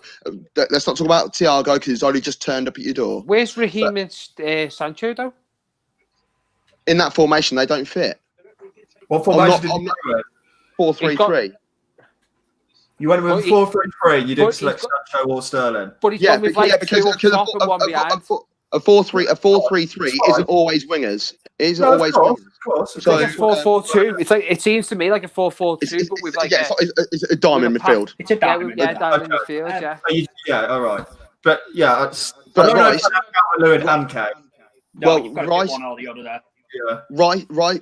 No, because the most creative player that England and Tottenham have got is Kane. Yeah. Hence why. Yeah, but that's why Calvert-Lewin can't get in the team though. No, because Calvert-Lewin is going to score the goals. Harry Kane scores goals. Yes, he scores all the goals, but he's also the most creative player. So he's able to be there and do both jobs. But then, what's the point of Grealish then? because he could drive the ball from the middle of the park. This is why I want to see. I want to see Grealish make that work in front of an industrious midfield. For instance, Liverpool have got an industrial midfield. The goals don't come from Firmino. I'm not saying that Grealish is Firmino, but do you see what I'm getting at? Because Trent is just going to bomb up and down the right wing, and Chilwell's going to do the same. And both of them could whip balls. See, I don't think Trent does bomb down the right wing. In truth, No, he kind of hangs off the box. It's about 30, why the winger's making a run. Don't think you can have Trent without having a winger in front of him, like your Sancho. It wouldn't work. If you look at heat maps and stuff like that, and average position in the league, Trent's closest comparison isn't a right back; it's Kevin De Bruyne. You look at any heat map or positional thing, it tells you the best comparison to Trent. He plays like a right midfielder, and so does De Bruyne. The reason, as you said before, Ed, the reason that he needs a winger in there, right, is because when the winger keeps the defender occupied, that's when he can come in. That's why Salah, mate. You watch Salah. Salah's nearly always double marked. It's a fact. Watch that. What Liverpool play. Salah is almost always guaranteed to be double marked. Mm-hmm. The thing is, I think that's what gives him that best players, and Sancho is one of our best players, regarded as in Bundesliga, which is obviously a fantastic league. I just mean that there is more than the Premier League. That's what I'm trying to say to people. Yeah. But I think you need to have Jadon Sancho. Then on the left, I think it's then a choice between. Depends if Marcus Rashford wants to play that cut-in role, which we know he can do. It's either Sterling or Rashford. I'd probably go with Rashford. I don't think Sterling's been great for the last 4 or 5 months. No. But I'd have him in the squad, of course, because of his ability. And then Kane or Calvert-Lewin. I'd have Kane in there. I'll tell you what, I think Calvert-Lewin would play much better with Sancho and, let's say, Rashford. I'll just look at how England played on Thursday as well, and they did have 2 strikers in Ings and Calvert-Lewin. So it doesn't mean that England. So that then proves sort of that England can play with two leading the line. Yeah. And look how fluid England looked as well. Would you play Kane deeper? No, I would. The way he's playing this season, I actually probably would, lads. Yeah.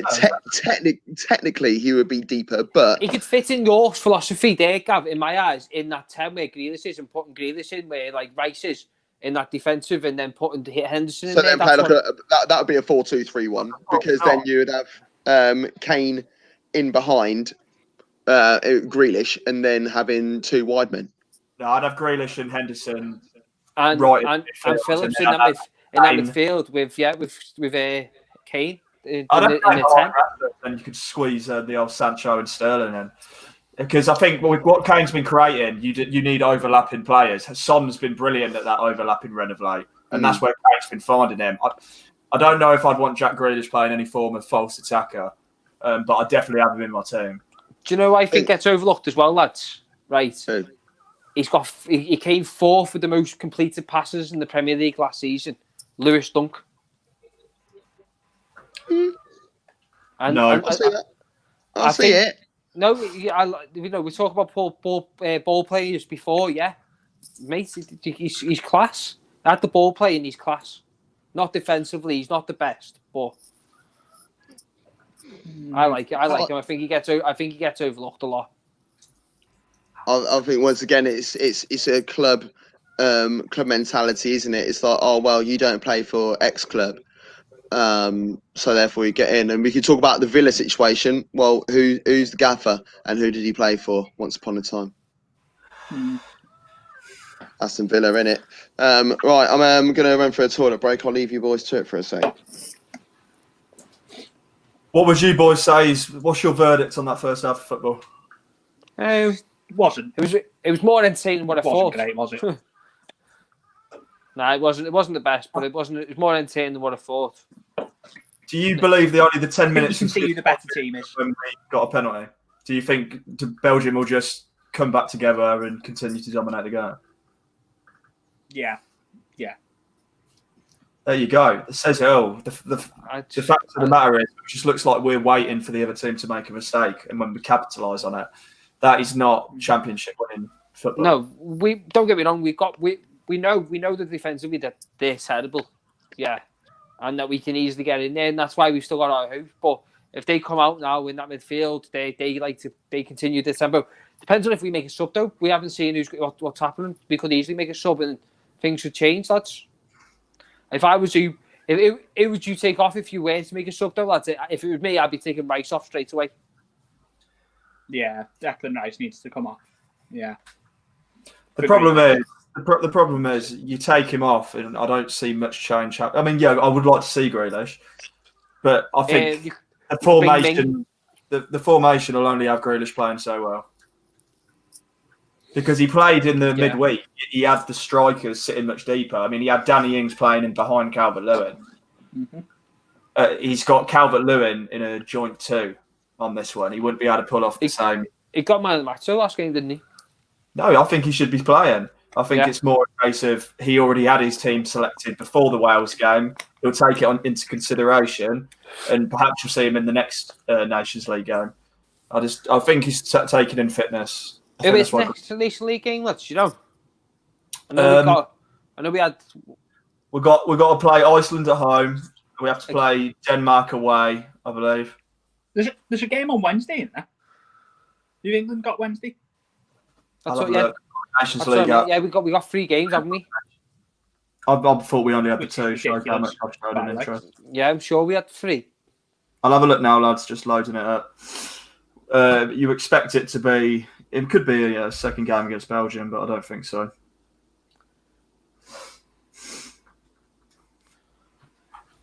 Just having a look now. Match day 4. There's Jaden, like. England's playing Denmark at Wembley. That's the one. Is that Wednesday?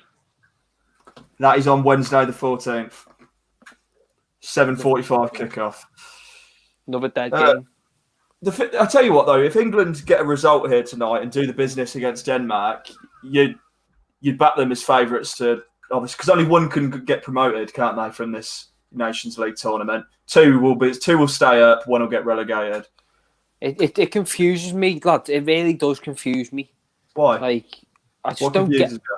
I just don't get the fact that it's like I don't really know the rules as well, though, Ed. You know, I don't really get how it works, but it's like they've put too many rules into it, in my opinion. I know what you mean in terms of go on. What they've took their it's sort of like a ranking point system, isn't it? So you stay in your group based on your ranking points. You go up and down. It's a way of putting less friendlies on the calendar, but I don't think it's achieved that. Playing more teams at your level. That's what because when people like England, you look at their groups, it's always like Moldova, San Marino, and then they're like, oh no, we got knocked by Brazil. Who saw that coming? Because they're not playing top level football. So I like the Nations League for that. And I also like the fact it offers England the chance to win silverware, which I want to see in my lifetime. So I'm all for the Nations League. The only problem is it's so new. Everyone considers it a waste of time. Maybe in 20, 30 years, people will care. Maybe it'll be like what the Six Nations is in rugby. Unlikely. But it's certainly better than friendlies. Yeah. Friendlies, I just don't see the point in them. I just don't. You know, especially... What was the point in us playing Wales? Really? Okay, no, I don't mind that one because it was just before the Nations League gets people, because there's been a big break. I don't mind ones like that. It's when you play 2 friendlies for no reason. So you're like, oh, we're going to go risk our players at club level. Right. That's what I mean. I mean, at least for that, we can watch players who might not get into the competitive games show their colours. And so I was all for the Wales one, but in general, that's what 20, 30 years ago. Be internationals before, you know, when that was a thing. But that's what was that? What was that? Jay? So there used to be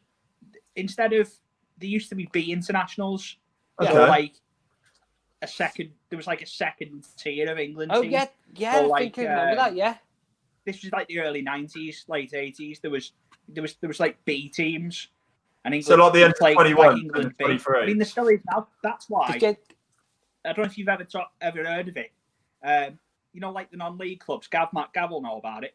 England. Oh, their C. academies. Their academies play. Sorry. Are you on about where like the No, non-league senior games. No, I mean like you have like for example like Chelsea's under 23s compete against League One and League Two sides. Are you on about? Because I can't remember what trophy it is. I'm actually I know what Jamie's actually on about. Like England's D team. Ed, is this what you're talking about, Jamie? Yeah. So England's D team will play like teams who are like non-league teams, like completely non-league teams. Am I right in saying that, Jamie? Is that so? There used to be. Let me get it up now. Because I'm sure it's something like that. You know, something like that. England B. I'm sure Gav will tell us. No, but there's a few. There's not just England B. There's England C, isn't it? Yeah, that's for non-league players. Yeah. There you go. England national B football team. So whoever's its last one. Because England got a homeless team and everything, haven't they? England have a homeless team. Yeah. Yeah. I used to work in a rehab. And there was a guy, and he played for the England homeless team. You want to see him play, Ed? But it's just the fact that like some of them are absolutely amazing. Just the lives have gone down the wrong hill. You know what I mean? Gone down the wrong path in life. Yeah, I understand that. It's always good to offer people an outlook. Yeah, it's good. Like, because you know that Bebe who signed for United. Yes, he was picked up. He was picked up at the Homeless World Cup. Through on goal. Marcus Rashford coming in. Passed it back, and it's in the stands. I really do hope that we're allowed to go to the Euros next year.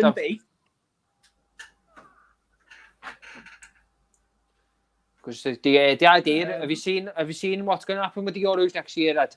And where it's going to be placed? Unless there's anything new, tell me. No. Well, it's the fact that like in different countries they're going to be hosted. Different countries going to be hosting different games and that. Yeah, we've got the semi-final and final. Yeah, I just love all that. Makes class in it. I was meant to be in Rome this summer. I'll do in Amsterdam. Gutted. Italy versus Switzerland. No, do you know what though, boys? Can I just say this? Yeah. Liverpool, yeah, are playing Ajax on my birthday in Amsterdam. Oh no, you two clubs. They've done me. COVID's done me. Done you rotten there, mate. Still go. Can't go and watch though, can I? There's no fans, so it's at least you can do it with. There'll be loads of Liverpool fans there. I'll put you anywhere. Have you got any friends in Amsterdam? Well, I've got a couple from Rotterdam, like not in Amsterdam. Go see them. Make a holiday. Well, I was going to say what you could do is go to your friend's house, in Amsterdam, and get your ticket delivered to them, and say you live there. Say you live there. So therefore, you'd be classed as a home fan. Oh, you might be able to get a ticket. A certain team's allowed to go now. I was curious about that because obviously in the so. Bundesliga they've got some fans. Will they get them in the Champions League? Home fans. But obviously the English teams can't do it. No. So we're didn't know that. going to be a significant disadvantage. Well, I say it, but you know what I mean? There is still a slight disadvantage. It's a bit unfair that the English can't have theirs. Oh, that was a good bit of play from Carl Walker. It's a glitch in the matrix. Oh, yeah. But yeah, there's no left-footed people, so they're going to have to come inside. We were saying before, Gav, if you had to make a substitute, who would you be your first substitute? I'd want to change his shape, so I would probably.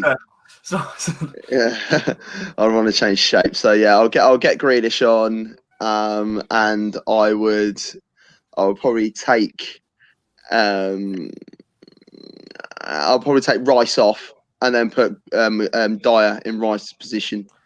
Yeah, go forward back. Yeah, forward to back. Hendo a little bit deeper. That's what I'll probably be looking at.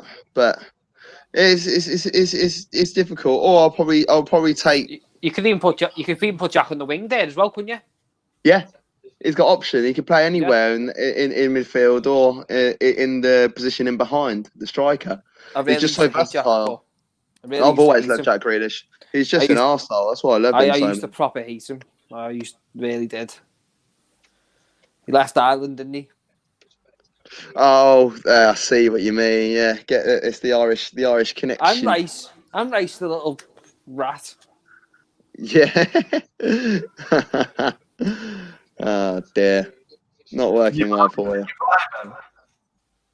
What's that? Can you blame them? One's going to be in constant Euro competition. The other one's going to be. Listen, watch out! I'll that's a good ball across. There's a good few under 21 Irish players coming through, lads. Trust me.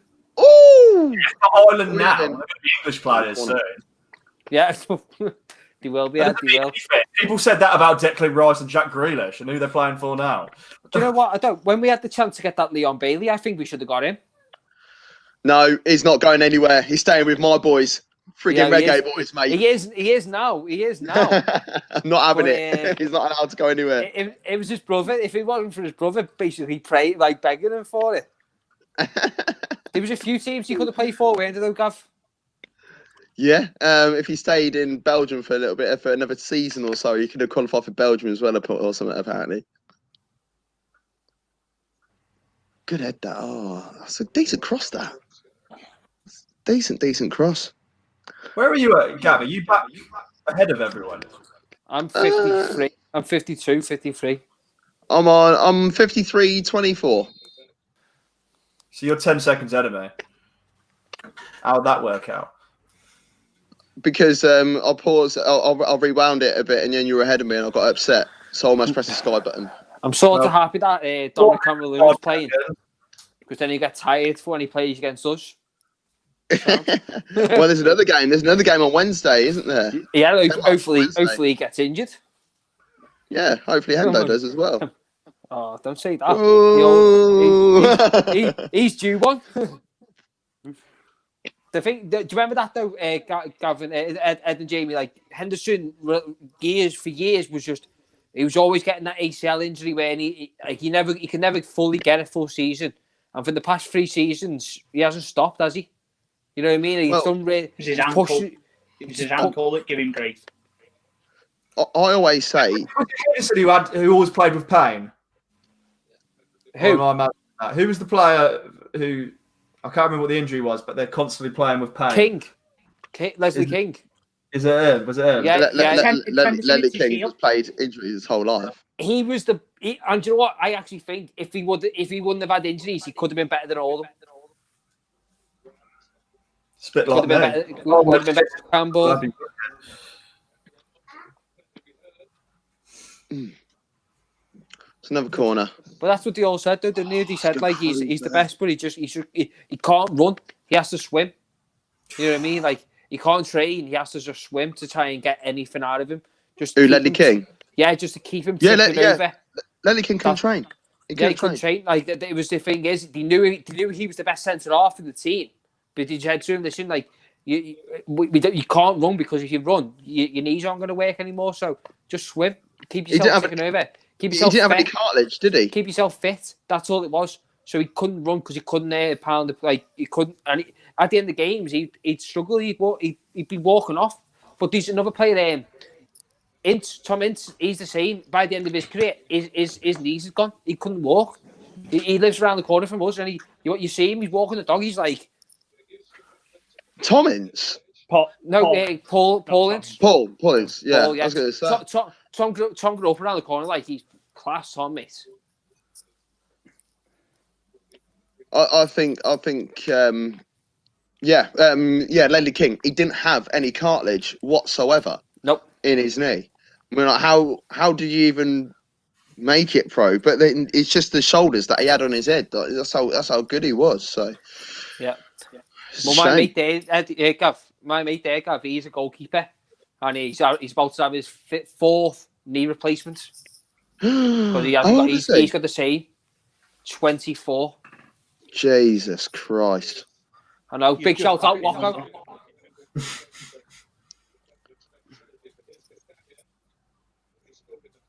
Oh dear, don't let him through like that. Oh, look at that. Declan Rice again getting done. Husband is asking a bit of Castagna. Oh my God, he's literally just literally just left him to. Kevin looks like he's turned up as well, and Oh my God. Dev, no, we're not falling asleep watching it, but we have got your book. Got your book here, pal. I know. Hey, Get it next week for my birthday. Hey. Where's the Dev. chapter on Declan Rice? It's the only thing I asked for my birthday. Taxi. Where's the chapter about Declan Rice, Dev? Is that in volume 2? That's in well, volume 2. How not to play football. the greatest mind of Declan Rice. The England national team putting talented players in talentless systems since forever. Oh my God. I'd take a 4-4-2 right now. I'd take a headline. 4-4-2 right now. So true. So Yeah, true, but man. Kevin's starting to play though, boys. I'm telling you that now. Kevin is starting to play. Yeah, he's looking like he's growing into the game a bit now. Yeah. So's Declan, mate. So back off. I know. Did you see him there? Turn him inside out.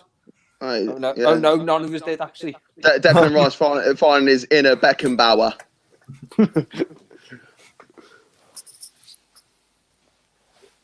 God. Yeah, I think this might be the last England watch along we do until the Euros. Yeah, it's got to be. No, it's not. Oh, that's a good tackle from Declan Rice. But we might be doing a watch along for the derby, though, mightn't we? Oh yeah, that's a shout. Is that on normal or that's not on pay per view? Is it? No. It's on- Right. it's on Shall normal. we have a little chat about that What? pay per view? Oh, whoa, wow! It's stupid, that isn't it? Pay-per-view football. They've clearly got the pricing wrong. Yeah. But it's literally it's as if they just thought, yeah, sound. You can't come to the stadium, sound. You got to pay for us. Declan Rice in the film version. You got And you know, I'm not surprised. I'm not surprised. Only one team disagreed, and that was Leicester, wasn't it?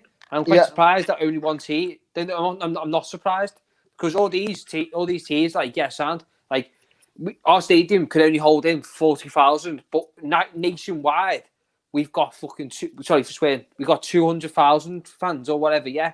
And then they can play this, and you know when you go to the game and you're paying £7 for the pint, you know what I mean? Like, You've never been to the Emirates before? £7 cheap. Emirates, that's about 15 quid, isn't it? It's like 17 quid. Emirates have to bring your passport. It's like seven quid a pint. Oh, Jesus. It's like Weatherspoons in here. Yeah, exactly. There's no Here's point De getting Bruyne. Here's De Bruyne. Oh, he's not got his mates alongside him. Kevin De Bruyne passes to not Phil Foden. So what do you think? Bloody hell, Mignolet. What do you think then, lads? Like about the pay? Like, do you think it should happen? Like, what do you think? I think 15 quid a game is steep. It's very steep, isn't it? Yeah, it should. You know, like look at Now TV for argument's sake. You know, that's £10 a day for the day. Yeah. So explain to me the details of this pay-per-view. Is it a day pass effectively? No, Nope. for your match. One game. And what are these games going to qualify as? Well, five games a week, 5 games a match week. 5 games a match week. Yeah, so that's so if you want to watch all of them, that's £75 you got to fork out on top of your Sky, BT, whatever you got, Amazon. You cannot watch these games. Unless you are watching pay-per-view. Unless you're watching pay-per-view. Correct. Okay, let's stop alienating people to illegal streams. Let's charge pay-per-view football. Oh yeah, brilliant, genius. That'll work. No, IPTV. Sorry. What's going to happen with you now, though? Because you use Now TV, don't you? I pay it on a monthly basis. If they start doing pay-per-view, Now TV's being put in the bin next to Declan Rice. Going to room 101. Yeah, exactly. Ka-choom, floor's gonna go. It's not honest to God. Football's a sport. It should be nowhere near pay-per-view. I'm sorry. There's no way unless it was the whole world was incorporating something like that. Not a chance. You can't just add that to the game now. It's a new world order, lads.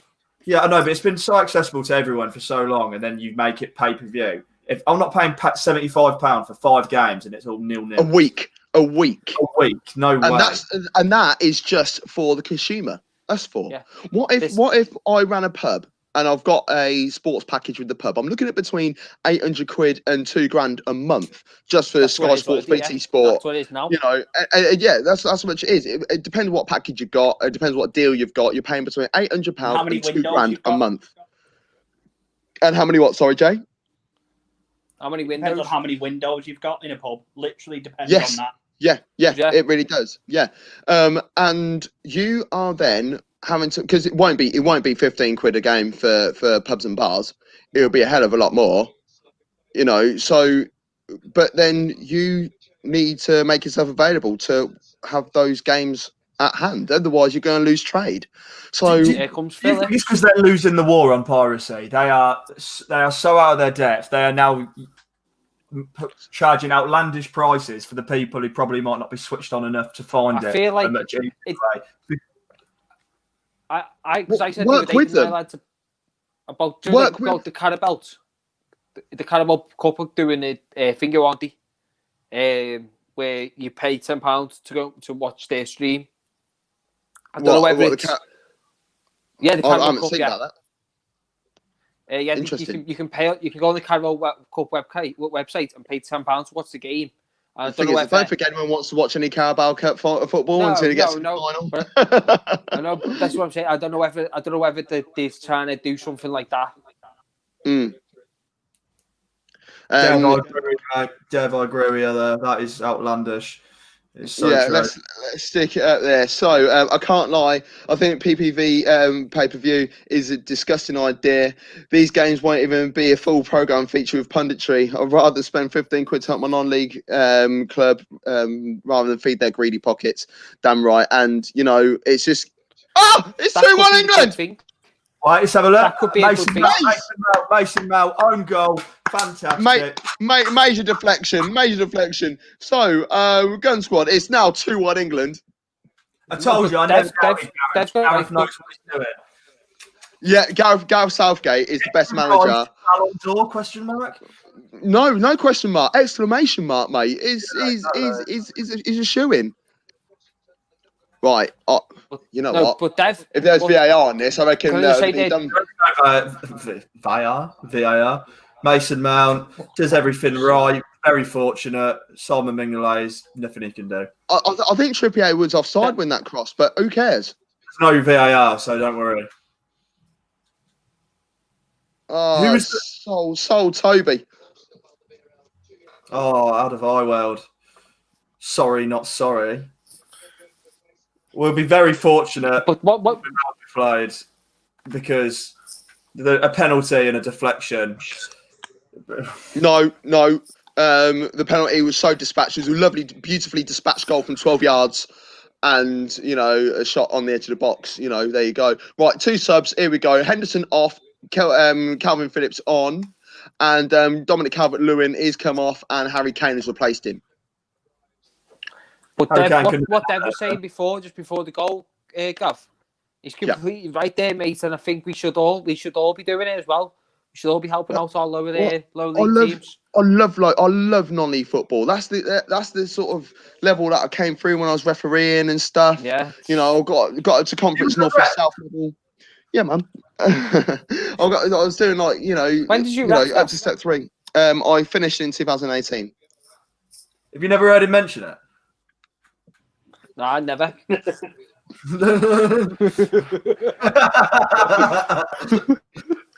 can only talk about experience. It's like when you go to your nan's house and she tells you about what life was like in the 40s. Yeah, exactly. Hey, look. That would be talking to his nan, bringing up times he was a referee. You're like, his nan's like, what? Loves it. Absolutely loves it.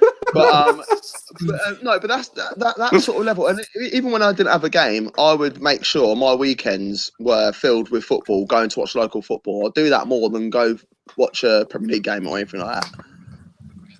But I no, as much as we're joking, Naka, but did you say before you refereed in Switzerland or Sweden? No, Norway. I went over to Norway and refereed. Norway. Yeah, for a bit. For That's sick. the summer. Was that?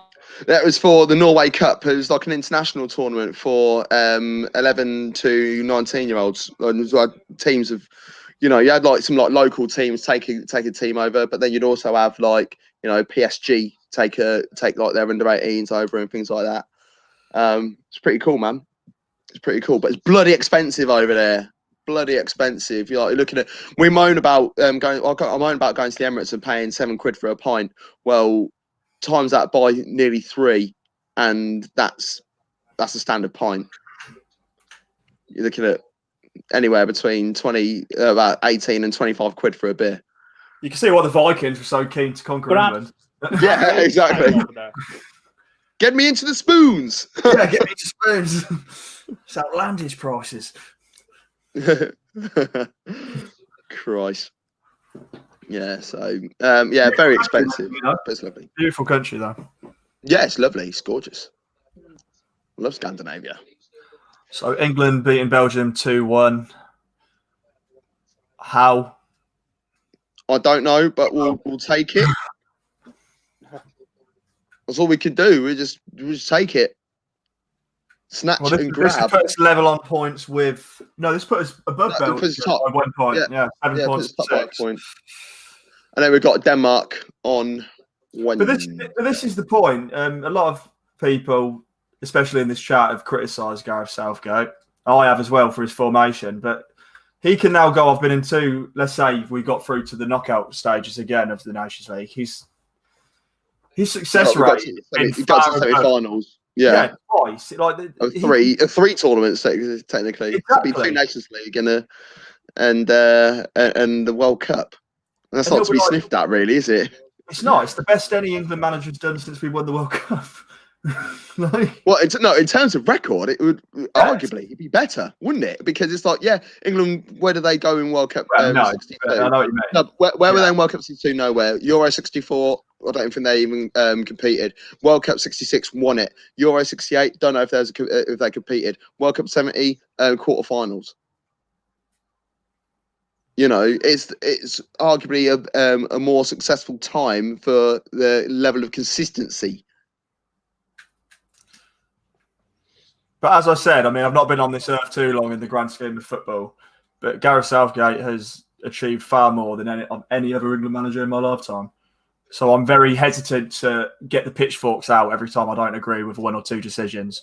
But you missed out on Euro 96, didn't you? Yeah, by a year. But granted, if I was born a year earlier, I doubt I'd have fond memories. And through on goal, Belgium. I'm ahead of you again. You're ahead of me again? Yeah.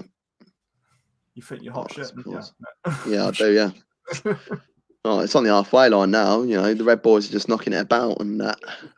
Jesus. Jamie, whereabouts are you? What minute are you on? Oh, I'm miles behind. He's in the first half. What you were talking about 30 seconds ago. Is it still 1-1 in your game, Jay? England are playing Iceland. No, it's still 2-1. It's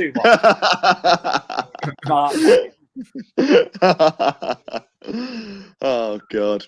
But no, England are scraping results and not playing very attractive football. Now, this is something that fans will always moan about. If their team isn't doing well, they'll turn around and say, I don't care how we win, I just want to win. But when they are winning and playing like this, we moan about it because we want to see an attractive level of football. Of course. So what do you two prefer? For England, I'd rather have crap football and results. I'm sorry, because they come round like so little. and you just want to do as good as you can. I'm not. The problem is we're spoiled as English fans because we have one of the most entertaining leagues in the Premier League. So it's the same fans watching the England national team who don't play to any type of caliber, which is comparable to the Premier League. What do you think, Jay? No, I think I get frustrated when you see players that are clearly playing out of position and within themselves. So I think you've got to play better football. And I think England can play better football and still win. So I think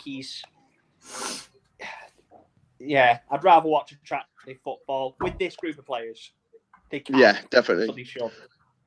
So, Dylan, the question was, what a lot of people do, when you're because England keep getting results and getting into nice positions and places in terms of tournament level. But what would you prefer is the question, so to speak. Oh, De Bruyne is coming off. Oh, lovely. It's going to be 3-1 England, boys. Right. Right. So, would you rather play decent, attractive football and not get the results as for England, or play dross, boring ass football and get results against teams like Belgium, etc.? Well, it goes on saying you want the result at the end of the day, don't you? So, you look at there, like Chelsea in the Champions League final against Bayern Munich all them years ago. They got dominated all game, but they still end up getting the win, lads. Yeah. So it's not always. Don't get me wrong. Against Belgium, it's good to sit back because if you go all out and all that, like you might get caught out. And here they have been quite good. They haven't done too bad yet, right? But I'd like to see. Do you like the way we played against Wales? Yeah. And it was very attacking. I'd like to see that against Iceland. Rashford, get up, mate. Get up. Come on, I don't have time for maybe this. not against Belgium because but you can't get away with playing like that against those sort of teams. Yeah. As you said before, though, Ed, and I like this is you were talking about different like teams, different leagues now. The Spanish league, the Spanish team sort of adopted their sort of tiki-taka. The way they play, especially in 2010, it was all Barcelona. Barcelona was basically Spain. The Spanish team, the Spanish team was basically Barcelona. And you look at Germany. Germany play very similar to the way that Bayern Munich like to play.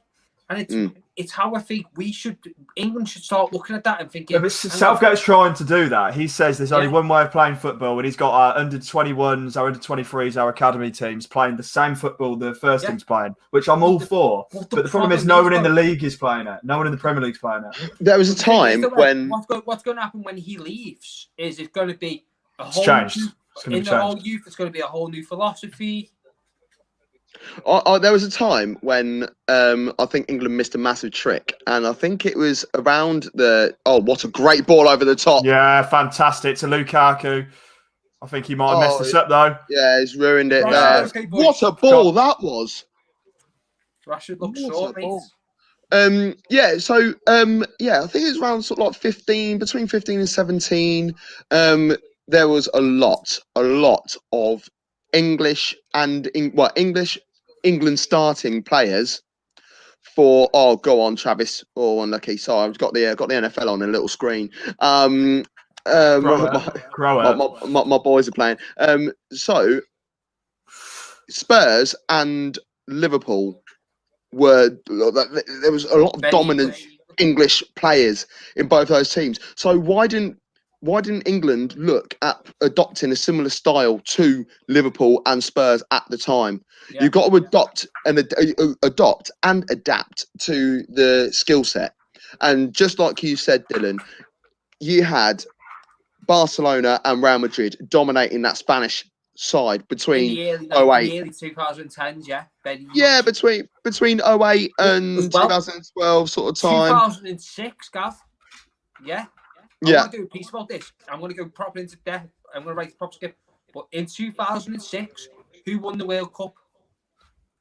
Italy won the World Cup in 2006. And who was the best in 2006? I remember more money on that. Who was the best team in the world?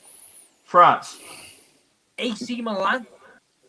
Okay, sorry. Yeah, we're on about yeah. Clip. Oh, the actual team. Yeah. I forgot about Like, at that point in the early 2000s, in the 90s and the early 2000s, Italy, AC Milan, Italy were the best in the kings. Fantastic. So is this where we turn around and say this is why Man United got rid of Lukaku? Are we at that point yet? Eating our words and that. No, I still think it was an error. United getting rid of Lukaku. Yeah, me too. I'm on the fence with it. I'm on the fence with it. Really am. I like Lautaro Martinez that they've got instead of me. Man, Lautaro Martinez is brilliant. What a player. Oh, Pickford. Flapping. He's one player Absolute flapper. He's one player I'd take over Bobby. Who? Lautaro Martinez. Martinez. Oh, God. Oh, okay. I was about to say Pickford. Pickford, Can't play in goal, never mind up front. No, Milner's starting. Milner's starting on the weekend, next weekend. Just talk of Jack Butland. Yes, I saw that. Yeah, we've seen that. I'll tell you what, I haven't seen him play football for a good while, but I'd take him over Adrian. I'd take him over Adrian. I fancy myself between the sticks. I'd actually take Karius over Adrian, me. Honestly, No. He's gone back to Union Berlin and he can't even get back in there. Lol. Thanks for watching the stream, guys. The thing is, Karius has gone to Union Berlin, but Karius is too young. Karius got us to the Champions League final. Put some respect on that name. No. He played in the same squad that got you to the Champions League final. Don't even give it the bigger. Let's not forget, Roma game ended 7-6. What was the score at Anfield? 5-2. Come on. Like, there's no way. Our defence was shocking. Those two games are brilliant, man. Manolas making things happen. Reece James is just coming on for Trent Alexander-Arnold. Good, get Trent off. I want him for the. They're saving him for Wednesday. What did you say then, Ed? How many goals did he concede? No, I just remember the defence. How many goals? Conceded one game. That game. Last than he did in two. Oh, you could honestly, mate. You could have put me up front for Aston Villa, and I would have had three. I would have had 3 or 4 chances. Honestly, like they were through on goal from the halfway line, but watch the review show. No, honestly, we shouldn't have played the high line. The thing is, we're arguing over who's the worst out of 2 piss poor keepers. That's the problem. It's pointless. Like, they're both not good enough for that top level. Obviously, they're not bad keepers. Adrian's been a professional for God knows how many years, and Karius has to be half good. But at the top level, they're just not there. Yeah. Like I say, people have got conned by Adrian a bit last year. I agree. We did get conned a little bit. I was actually games despite him, not because of him. Yeah. Yeah, he didn't. I will give him credit for the penalty shootout against Chelsea, though. I don't. That's his one highlight. That was it. Because I think he was unlucky to have conceded. Because remember, Abraham went down like a sack of shit for no reason. Sorry for my language, but it's true. Everyone's getting passionate now. I know. Get my Stella. Reece James, he's just come on for Trent. I like his aim. I think it looks sick, mate. Nah, you don't need to dye it. You didn't need to dye it. Could have just left it as it was. There's also a section on our top fives. No. Yes. There's a section on our top fives. Top 5 worst Barnets. That is available in our playlists on. Don't YouTube. tell me he's on there. No, he wasn't there. Hey, no, don't watch my fresh fades, mate. My fresh fades are doing bits. It's a picture of Gav and his refereeing days. Hey. He had one of the 80s haircuts, like proper afro. You should see it. Do you know what? I've always tried to grow one. Always tried to grow one, never grows. Refereeing? Yeah. Occasionally. Yeah, when a bad decision's been made. No, I'll see a few friends in positions and they're doing really well, and it's not a jealousy thing. I'm really proud of them. I really am. But it's like, man, if I kept on going, I could be like not too far behind you. So things like that do wind me up. I don't know whether you watch much of #United. I know of them. I don't watch much of them. No, yeah, I've seen bits and bobs. Did you see the video that he put up about the referee at the FA Cup game? Yeah, the cup, yeah. No, I missed it. Basically, it was Joe Stevens Harris and that True Geordie, the big guy. They've got a thing called. Go on, Rashford. Go on, Rashford. Basically, the F2 football. Square it. Played them. It's it. But because, God, get this, because the F2 freestylers all had chips on the shoulder, the referee called it off. I never thought the F2 freestylers would make it into a Turps Up live stream. That they are scum. Oh, I want to go for scum. No, I like them, man. They're safe, but they're not. They're, keep up, please. No, it's quite impressive, but they're not good footballers. I don't think. Who's that? If you're on about tricks, okay, I'll say it. Let me say F2. What's the Yeah, they are scumbags. F2 freestylers. They are scumbags. Honestly. Yeah, you look deeper into them. Yeah, they're not. They're not what? Sorry. They're not. Nah, they're not good, mate. They're not. No. I don't think they're all that as footballers. No. They're not good people. They're not good people. They're not good people. Very nasty. Do you reckon the fame's got to their head? What do you mean? They were knobheads before. No, I like Billy. I like Billy. Billy's alright. Yeah. But just Jez, mate. Jez, the stuff he does, mate. It's just not it's not good. You know what I mean? He thinks it's. But the thing is, the audience is kids, so lads in it. You know what I mean? But when you're old enough to realise, when you go and all you do is swaz. Yeah. Yeah, I get it. So I'll take it. So those two play for #United. No, God no. They hate the owner. They hate each other. Yeah. But basically, there's a guy called Spencer Owen. Gav, yeah. Yeah, Spencer. Yeah, he's the CEO, isn't he? Well, all the stuff he's done for charity and all that, it's all great. And then basically, the F2 tried to make it all about them and basically for the past 2 years, they've been putting his name in some bad places, mate, and it's not good, mate. Because what he's done, he's built this team. Full of mates, and now they're a professional team. It's great. Yeah, I was going to say, they play in step 5, don't they? Step 5 or step or step 4. Step 4, because of COVID, it affected the season and they got ruled out. But they won the FA Cup game, and I love all that because they're playing I think they're playing step 2 or step 3 in the next round. Oh God, okay, England are playing some good football now. I don't know if Belgium have gave up. I think Belgium haven't got Carrasco on the pitch anymore. They haven't got De Bruyne on the pitch anymore. This Doku. On FIFA gets an 84, so might be all right. I ain't got a clue about. That's all I can tell you about. I love that. You've got Martinez in the locker room going, on FIFA, you're hot shit. But out there, you're a travesty. It's that's all I know. Listen, that's all I know about this guy, Gonsu. That's all I can say about him. All I know about him, he plays at Anderlecht. He gets a couple of games. I haven't got a chance to see him a lot in the flesh. Go on. Oh, here we go. Shoot. That is fantastic football. It's over. Oh my! It's literally over the bar. Marcus Rashford, MBE. You've got to do better than that. Your charity work means nothing. Do you see you cut that out? Declan Rice playing 1-2s in that. Oi, Declan Rice, Ballon d'Or. No one will ever remember it because he missed. Declan Rice, Ballon d'Or. What? Yeah, Rashford said, "I ain't gonna score this because he's gonna be in the team next week. Getting out of there." Yeah. Apparently, Doku might be going to Liverpool. Doing a bit of research on him. He's only 18, bless him as well.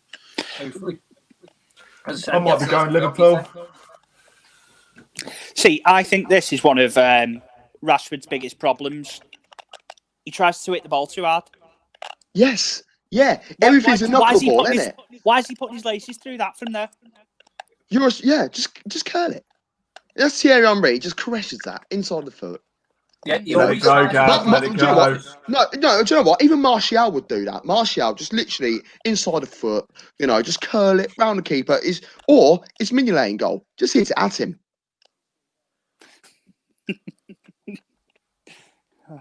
Well, yeah, standard. Just beat Thierry Henry. And if you watch that many times, I know that many United. As we've said before, Gav, you didn't believe me. I knew United fans.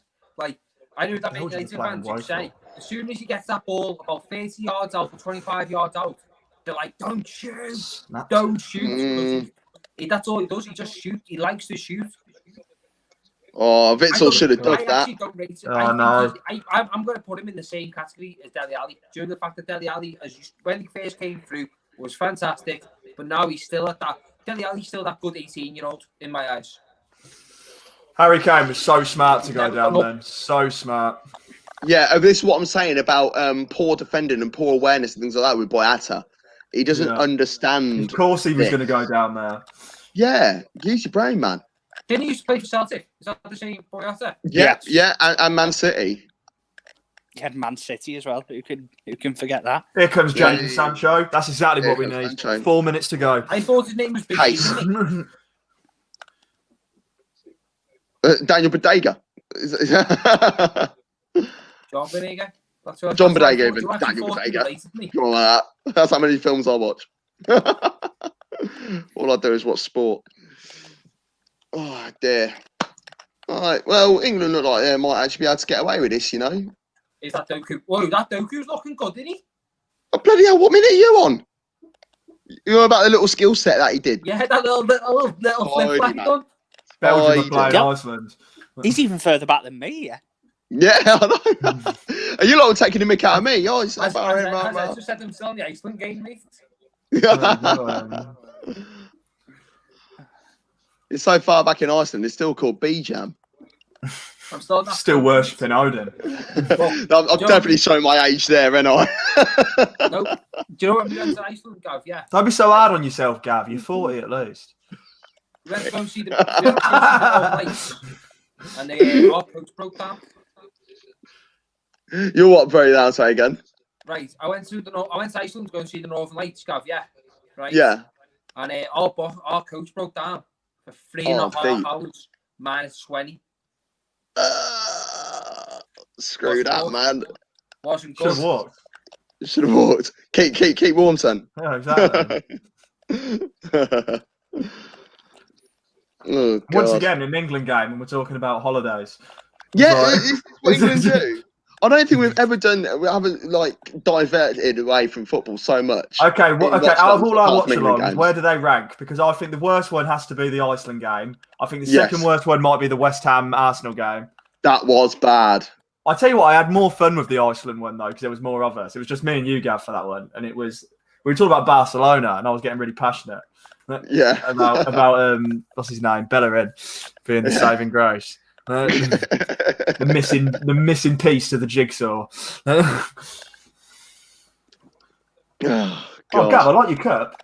What do you think Oh, about their new? What do you think about what, their new new mug? signing? Nice, isn't it? Yeah, I really like your mug. Oh, do you like that? Yeah, it's sound, isn't it?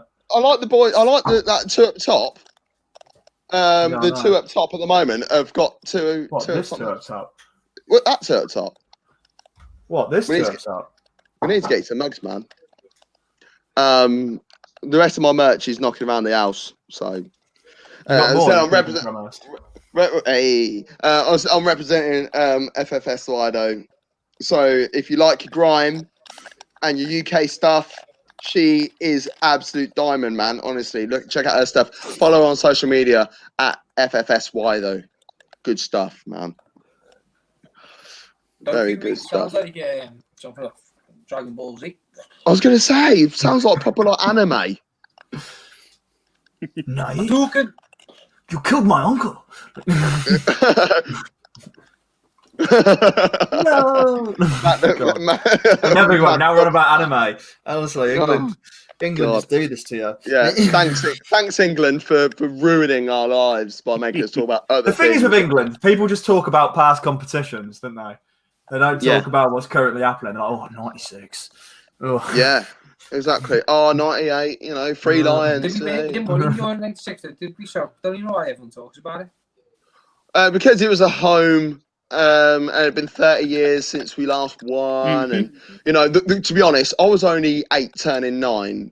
And the energy that I remember, the energy that I remember was just special. It was good.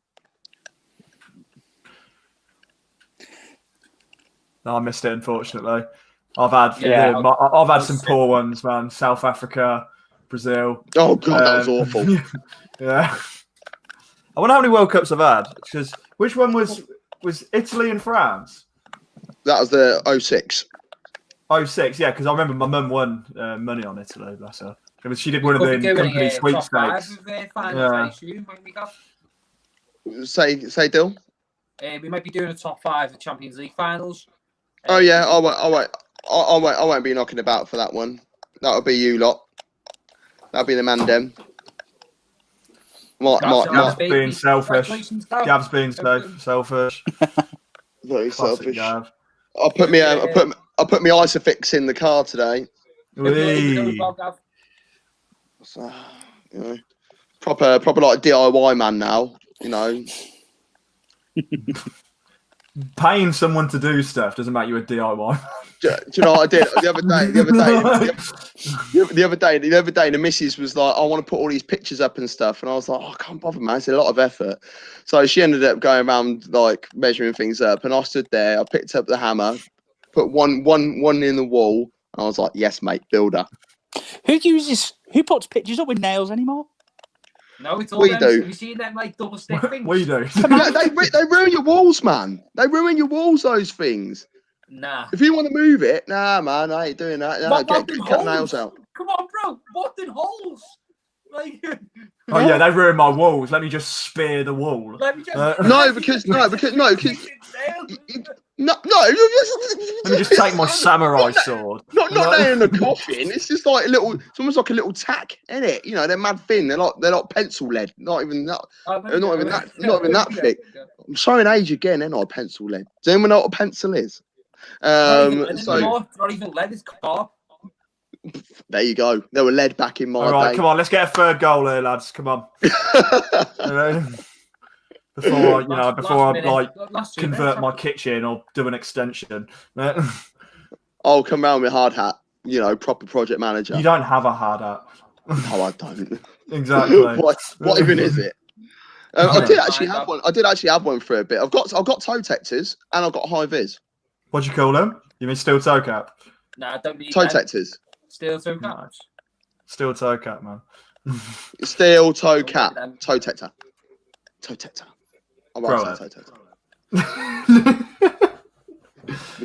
I'm just trying to fit in with people more around your age group because obviously I'm a couple 55. of fans and bloods and you're fitting right with the cool kids. And it bled. I can't stand AFTV, man. Jesus. AFTV? Oh God, yeah. Robbie's a done man. Honestly, yeah. I love Robbie. Robbie's a sick guy. Yeah, he is. Remember we met him down Crystal Palace. Met him a few times. But yeah, it was game's over. Arsenal Fan TV. Yeah, lovely bloke. Great sound. And England win. King of the mic on it, Lord of the mic. Yeah.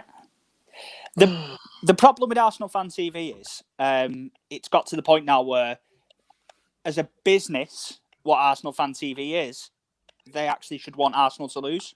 Yeah, they do. Yes. Yeah, exactly. We had this discussion when I first made it, and I got this one of the questions actually after.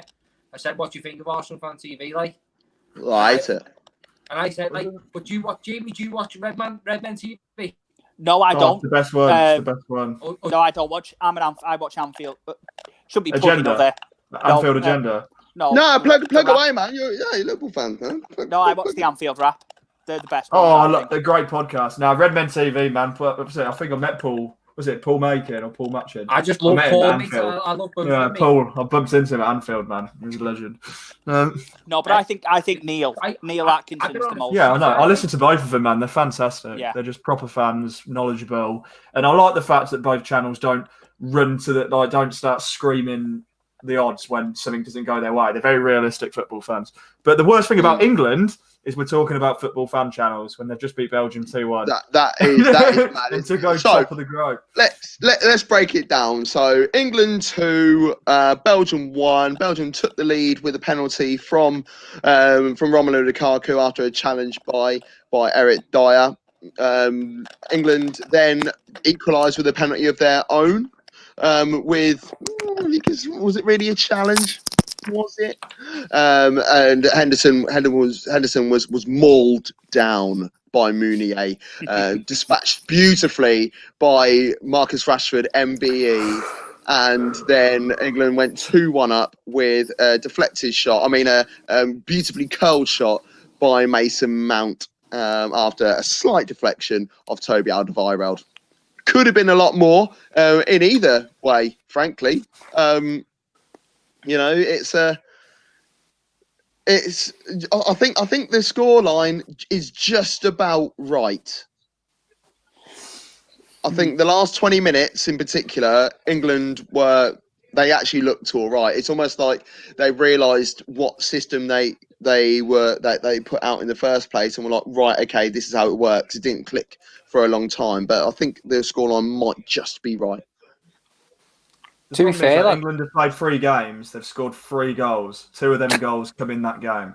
2 of them goals, one was a penalty and one was a deflection. England are not scoring enough goals. And if that was Belgium's fully strength side, we would probably have got hammered. That's the problem. Not hammered, but we probably wouldn't have been able to keep them at bay for so long. Because up until De Bruyne come off, they were still a threat at times. Lukaku was getting into some very good positions.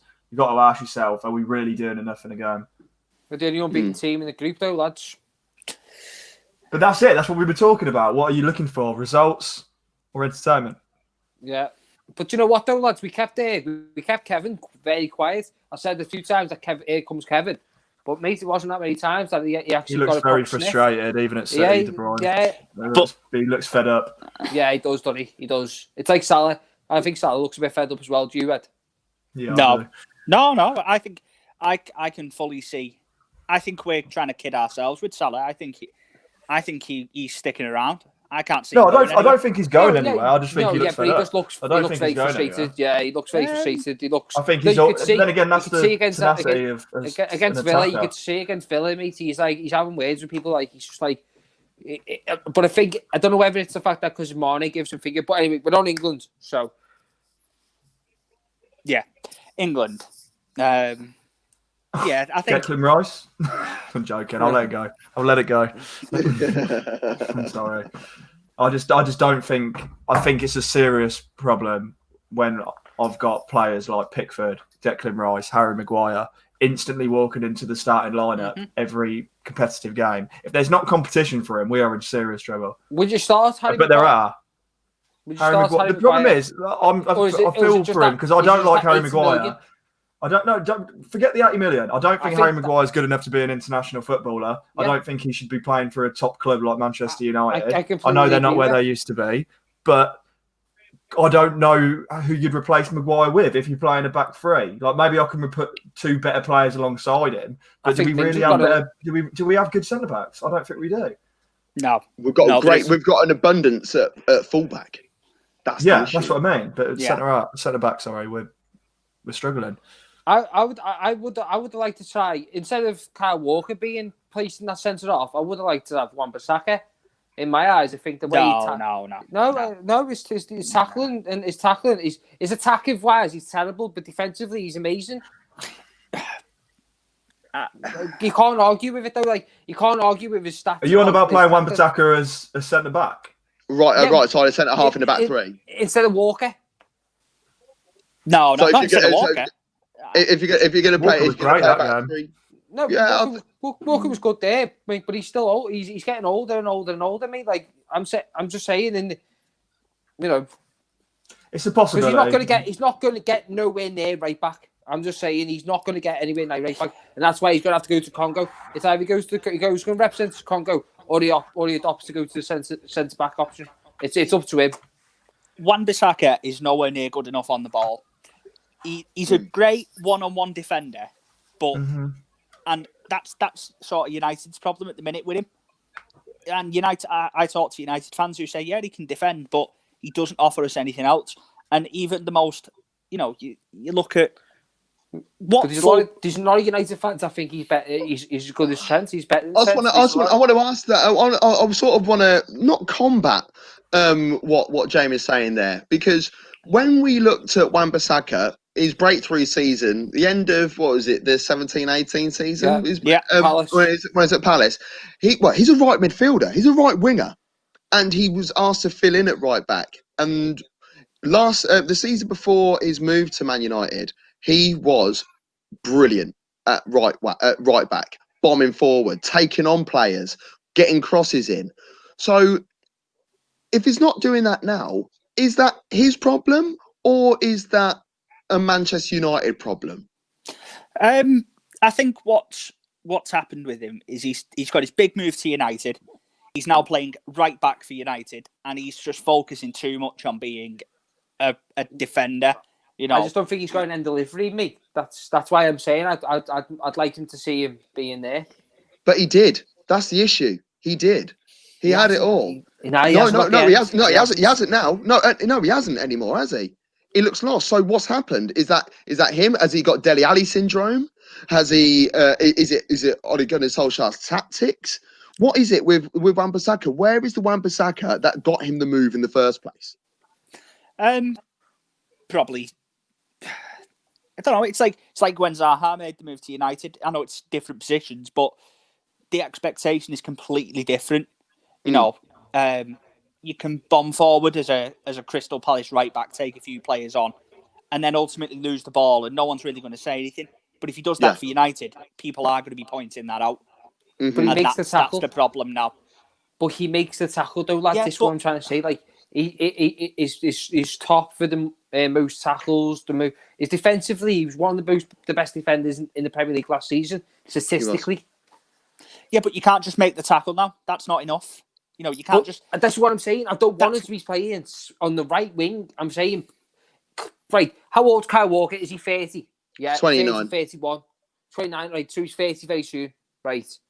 And if we're going to go with this thing, I would like to see him in there with that pace. You know, Walker. That's the only reason I think that Kyle Walker is in that back three is because he's got that pace to be able to cover on the right wing, the right side. So as you're saying there, 30 in May. So as you're saying there, right, Walker plays right back, right centre back, so he can cover into the right back when Trent's up, right. So Kyle Walker doesn't push forward for England. If you can train Aaron Wan-Bissaka to try right centre back for England, but basically play as that right back, but just don't push forward. Just do your defensive there. If anyone comes at you, tackle them. Throw your big long legs in like he does. They call him the spider at United because he loves to crawl around, creep up, boom, get you. But that's what he's about. But international football and Champions League football, you need more than that. You need more than just to make the block tackle and get it out of play. You know, I bet if you ask any, top managers, they don't want your right back making tackles and them going out for throw-ins. They want them coming out with the ball at the end of it and being able to carry it forward. And I think what Wan-Bissaka does too often is you watch him make a tackle and it just goes out for a throw into the opposition. I'm on to you saying like that it does happen a lot, like does. But it happens the same with Trent. Trent does the same when he's defended. Trent defensively is not as solid as Wan-Bissaka. Wan-Bissaka is defensively he's better than Trent. But Trent offers so much more. But this is my argument about Reece James. This is why I think Reece James is actually a little bit better than Aaron Wan-Bissaka, because Aaron Wan-Bissaka is defensively the best right back we've got. But pushing forward, he hasn't got it. James offers a bit more. James is a bit more James is the balance of the two of them. Trent's a bit more top heavy. James for me is the balance between James the two. Is the middle. James can push forward and defend. Do you know what I mean? Whereas Wan-Bissaka can't push forward but can defend a lot. And this is why I'm trying to say I think he'd be good in that Kyle Walker role. So would you like to see Reece James back four? I'm sorry, I want to see England play a back four. Would you see Reece James at right back and then Trent in the middle of the park? Yes, exactly. Trent Alexander-Arnold is the best, not best right back, not best whatever. He's the best footballer England have got. I said this a lot of times. Pure footballer. He's our best baller. You've got to build your team. I think England, he's 22. England have got to build the team around him. Well, we can. And play Reece James at right back, push Trent a little bit further up the pitch, and give Trent the ball as much as possible. That'd be my. I'd like to see Trent receive the ball with his back, when he's facing his goal, and seeing what he does then. Because we all are saying that he could, He's great at passing. He can whip a ball, this, that, and the other. But when he receives the ball, he's in the right back position. So the ball goes out to him in a right back position. Is always facing forwards. When you're playing in the middle of the park, that doesn't happen. You've got to receive. You've got to turn your back. Your back is to your attacking goal. You're going to receive the ball, and this is why players get moaned at so much for passing it sideways or passing it backwards all the time. It's like, well, it's not always the case that they're doing that. They're playing the way they're facing. No issue with that. But I want to see what Trent does when he's got the ball in the middle of the park. Can he turn a man? Can he receive the ball in the centre circle whilst facing forward and spread the play? Then do you see what I mean? I want to see. If I see this and I see it more, because this is what Kimmich can do. Yeah. And the way his name's getting bandied about, it's almost like people are saying that he is the level of Kimmich and Kimmich is 1 million streets clear. And you've just hit the nail on the head, Gav. Literally, and that's what we as Liverpool fans, we're waiting for that move, because we're waiting for him to go back into that position. But I think it's when Henderson goes. Me personally, that's when I think it's going to be, because Nico Williams will. I personally think Nico Williams is going to be it. I think he's going to be the right back personally. Either him or we're going to have to sign someone, because. We can't play our system forever, because there's not going to be many players that can play fullback the way these two do. But if we get Pep Linders as the new manager after Klopp, we will keep that philosophy 100%, because it's like his philosophy. So it's only because of the players. I think I think we'll see Trent. Trent will be playing midfield eventually. Very soon. And he'll be a very good midfielder. So, and Thiago could teach you that when you're saying there as well, Gav, about turning, if he's playing with someone like Thiago on a daily basis, Thiago's going to teach you. Mate, Thiago's one of the best. You watch Bundesliga, you know yourself how good Thiago plays at the game. Well, I'll be watching La Liga football for a long time as well. You know, I know what Thiago's been able to do for the last 10 years. You're saying that that Trent is going to do that. He's going to be able to do this sort of thing. But then, how would that fit/suit in an England side to bring some form of excitement to England? Because he's that creative midfielder. Yeah. Deep line creative midfielder. He is like your quarterback. He's your Steven Gerrard. He's your Paul Scholes. He's your Kevin De Bruyne. He's a player who can look at you. He can think about it like Sancho and Sterling will love a player like that who can sit in that midfield and just go, "Here you go, son. Boom. Here you go, son. Just you make that run. I'll find you any day of the week." And that's what Trent's got in his locker with the balls, mate. Like I know it might just be because I'm a Liverpool fan, but mate, I see it on a weekly basis. He is unreal. Sometimes he just gets the ball, first touch, bang, and it's like it'll kill round all these players. Go out to the I'll see it. And you're like, how did you do that, son? Like it'll literally go. It defies law. And the only player I can see who could do that is Kevin, and that's why we compare him to Kevin, because the only player who can get that ball first time, whip it in, and it's him. Them two are the only players in the Premier League, in my eyes, who could do it on that level. I see what you mean, but I honestly think that De Bruyne is like here, and the next best player in the league, not a Liverpool, anyone in the league, is here. De Bruyne is so far ahead of anybody else in the Premier League. But this is where we said before, though, Gav, about Coutinho, because Coutinho done everything, but we know no one ever put him on that level. No, I think they did. That's the thing. I honestly think they did. What it is anyone who's not a Liverpool fan can't stand Liverpool fans, because they will a lot of the time put certain people in certain places streets clear of where they are. You know, like I've always said that in my lifetime. And no, Ed, I am only 33, okay? And if I was older, I'll be able to answer this slightly differently. But Liverpool, in my lifetime, up until 2 years ago, have never, ever had a decent back four. Ever. In my age group, I've never had a decent back four. They've had decent defenders. Yeah, 2001. No way. Who's back four? Who's he back for? We had Jamie Carragher, Sammy Yeah. Hippier, we had Henchos. Yeah, Is it no, Henchos? no, It was. no, It was no, Mark, you did have on show, but he was it was terrible. It was Marcus Babbel and Sammy Hippier. Jamie Carragher at left back. Yeah, And, exactly. Not good enough. Not good enough. It was a cracking defensive unit. It was. Henchos was good. He wasn't that bad. Exactly. He wasn't great. And this is what I'm saying now. Now, this is the first time in my lifetime you've had a decent back four. You never had a decent back four. You played well in 2001. You won 3 trophies. You had a really good defensive think as well. But you never had a decent back four. I think in 2014-13, when we had Agger, it was when we had Rodgers. I think we had half of them scored against you, Gav. It conceded 50 No. You're missing the point. You're missing the point. The final was 5-4 in the UEFA Cup. Against Alaves, CD Alaves. They get mentioned a lot. Yeah, they get a lot of mention on the show. But it doesn't matter whether they've scored against us. If you scored against us, don't make you a good defender. That's the only one I can say. Apart from there, Gav, I like that. Exactly. You've not had a decent back four. Vindicated. Your back four now. Look, Joe Gomez had a terrible game last week, but he's a great defender.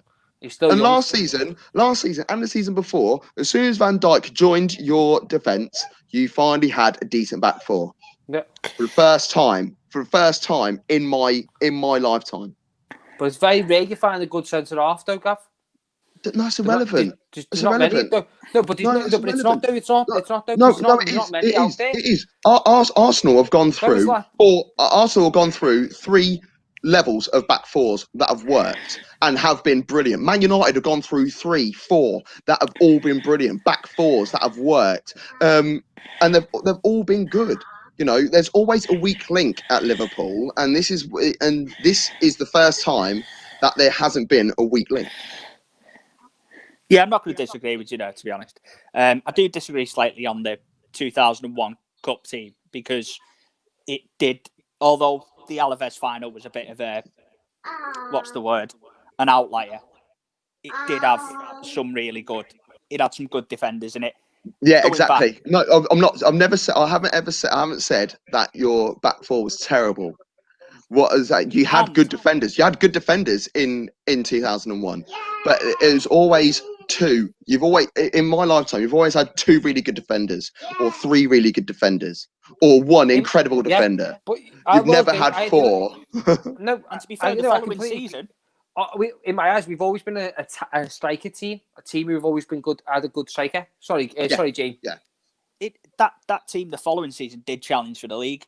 It made a decent fist against who I say, despite what any Arsenal fan says about the Invincibles, I actually think that 0-1 or 2 side was your best team. Jamie, I'm with you. I've said this countless times. The 01-02 team was better than the 03-04 team. Yeah. We went the season unbeaten in 04. Fantastic. But the actual team, the actual cohesion, it was way better in 01-02. I've always said that, and I'll stand by that for the rest of my life. Yeah, and we had a team that year that nearly got to it, that was nearly on a level with it. But yeah, I agree about back fours.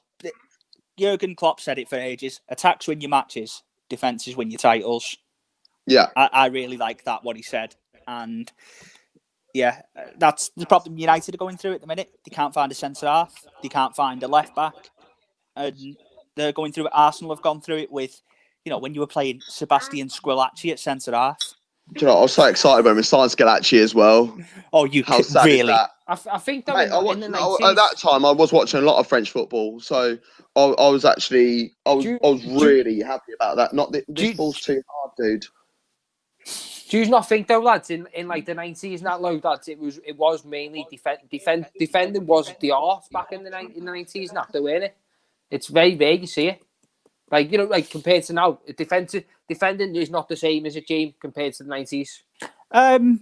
That's because the quality of, especially the Premier League, there wasn't many. I mean, there was Shearer and Cole, but not every team had a great forward. Some teams in the 90s had some absolute cart horses playing for them. Oh my God, like Mike Newell. Dion Dublin. You know, he had some Paul Duncan Kitson. Ferguson. You know, he had some absolute cart horses playing up front.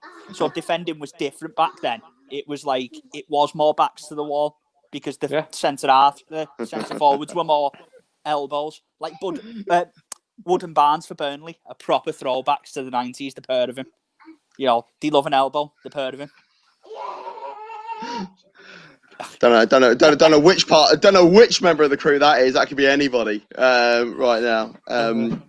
It's Jamie Watson. But no, that's it for the coverage really of the watch along. The fact that we haven't really spoken about England goes to show how exciting the game was. But England did win the game, and it was England 2, Belgium 1. England beat the best team in the world, which means that we are now the best team in the world. You can subscribe to our YouTube channel, www.youtube.com/TotalTopFootball. You can follow us on all social media at TotalTopFootball. And did you know if you put Total Top into Google, our name comes up first? Thank you and goodbye.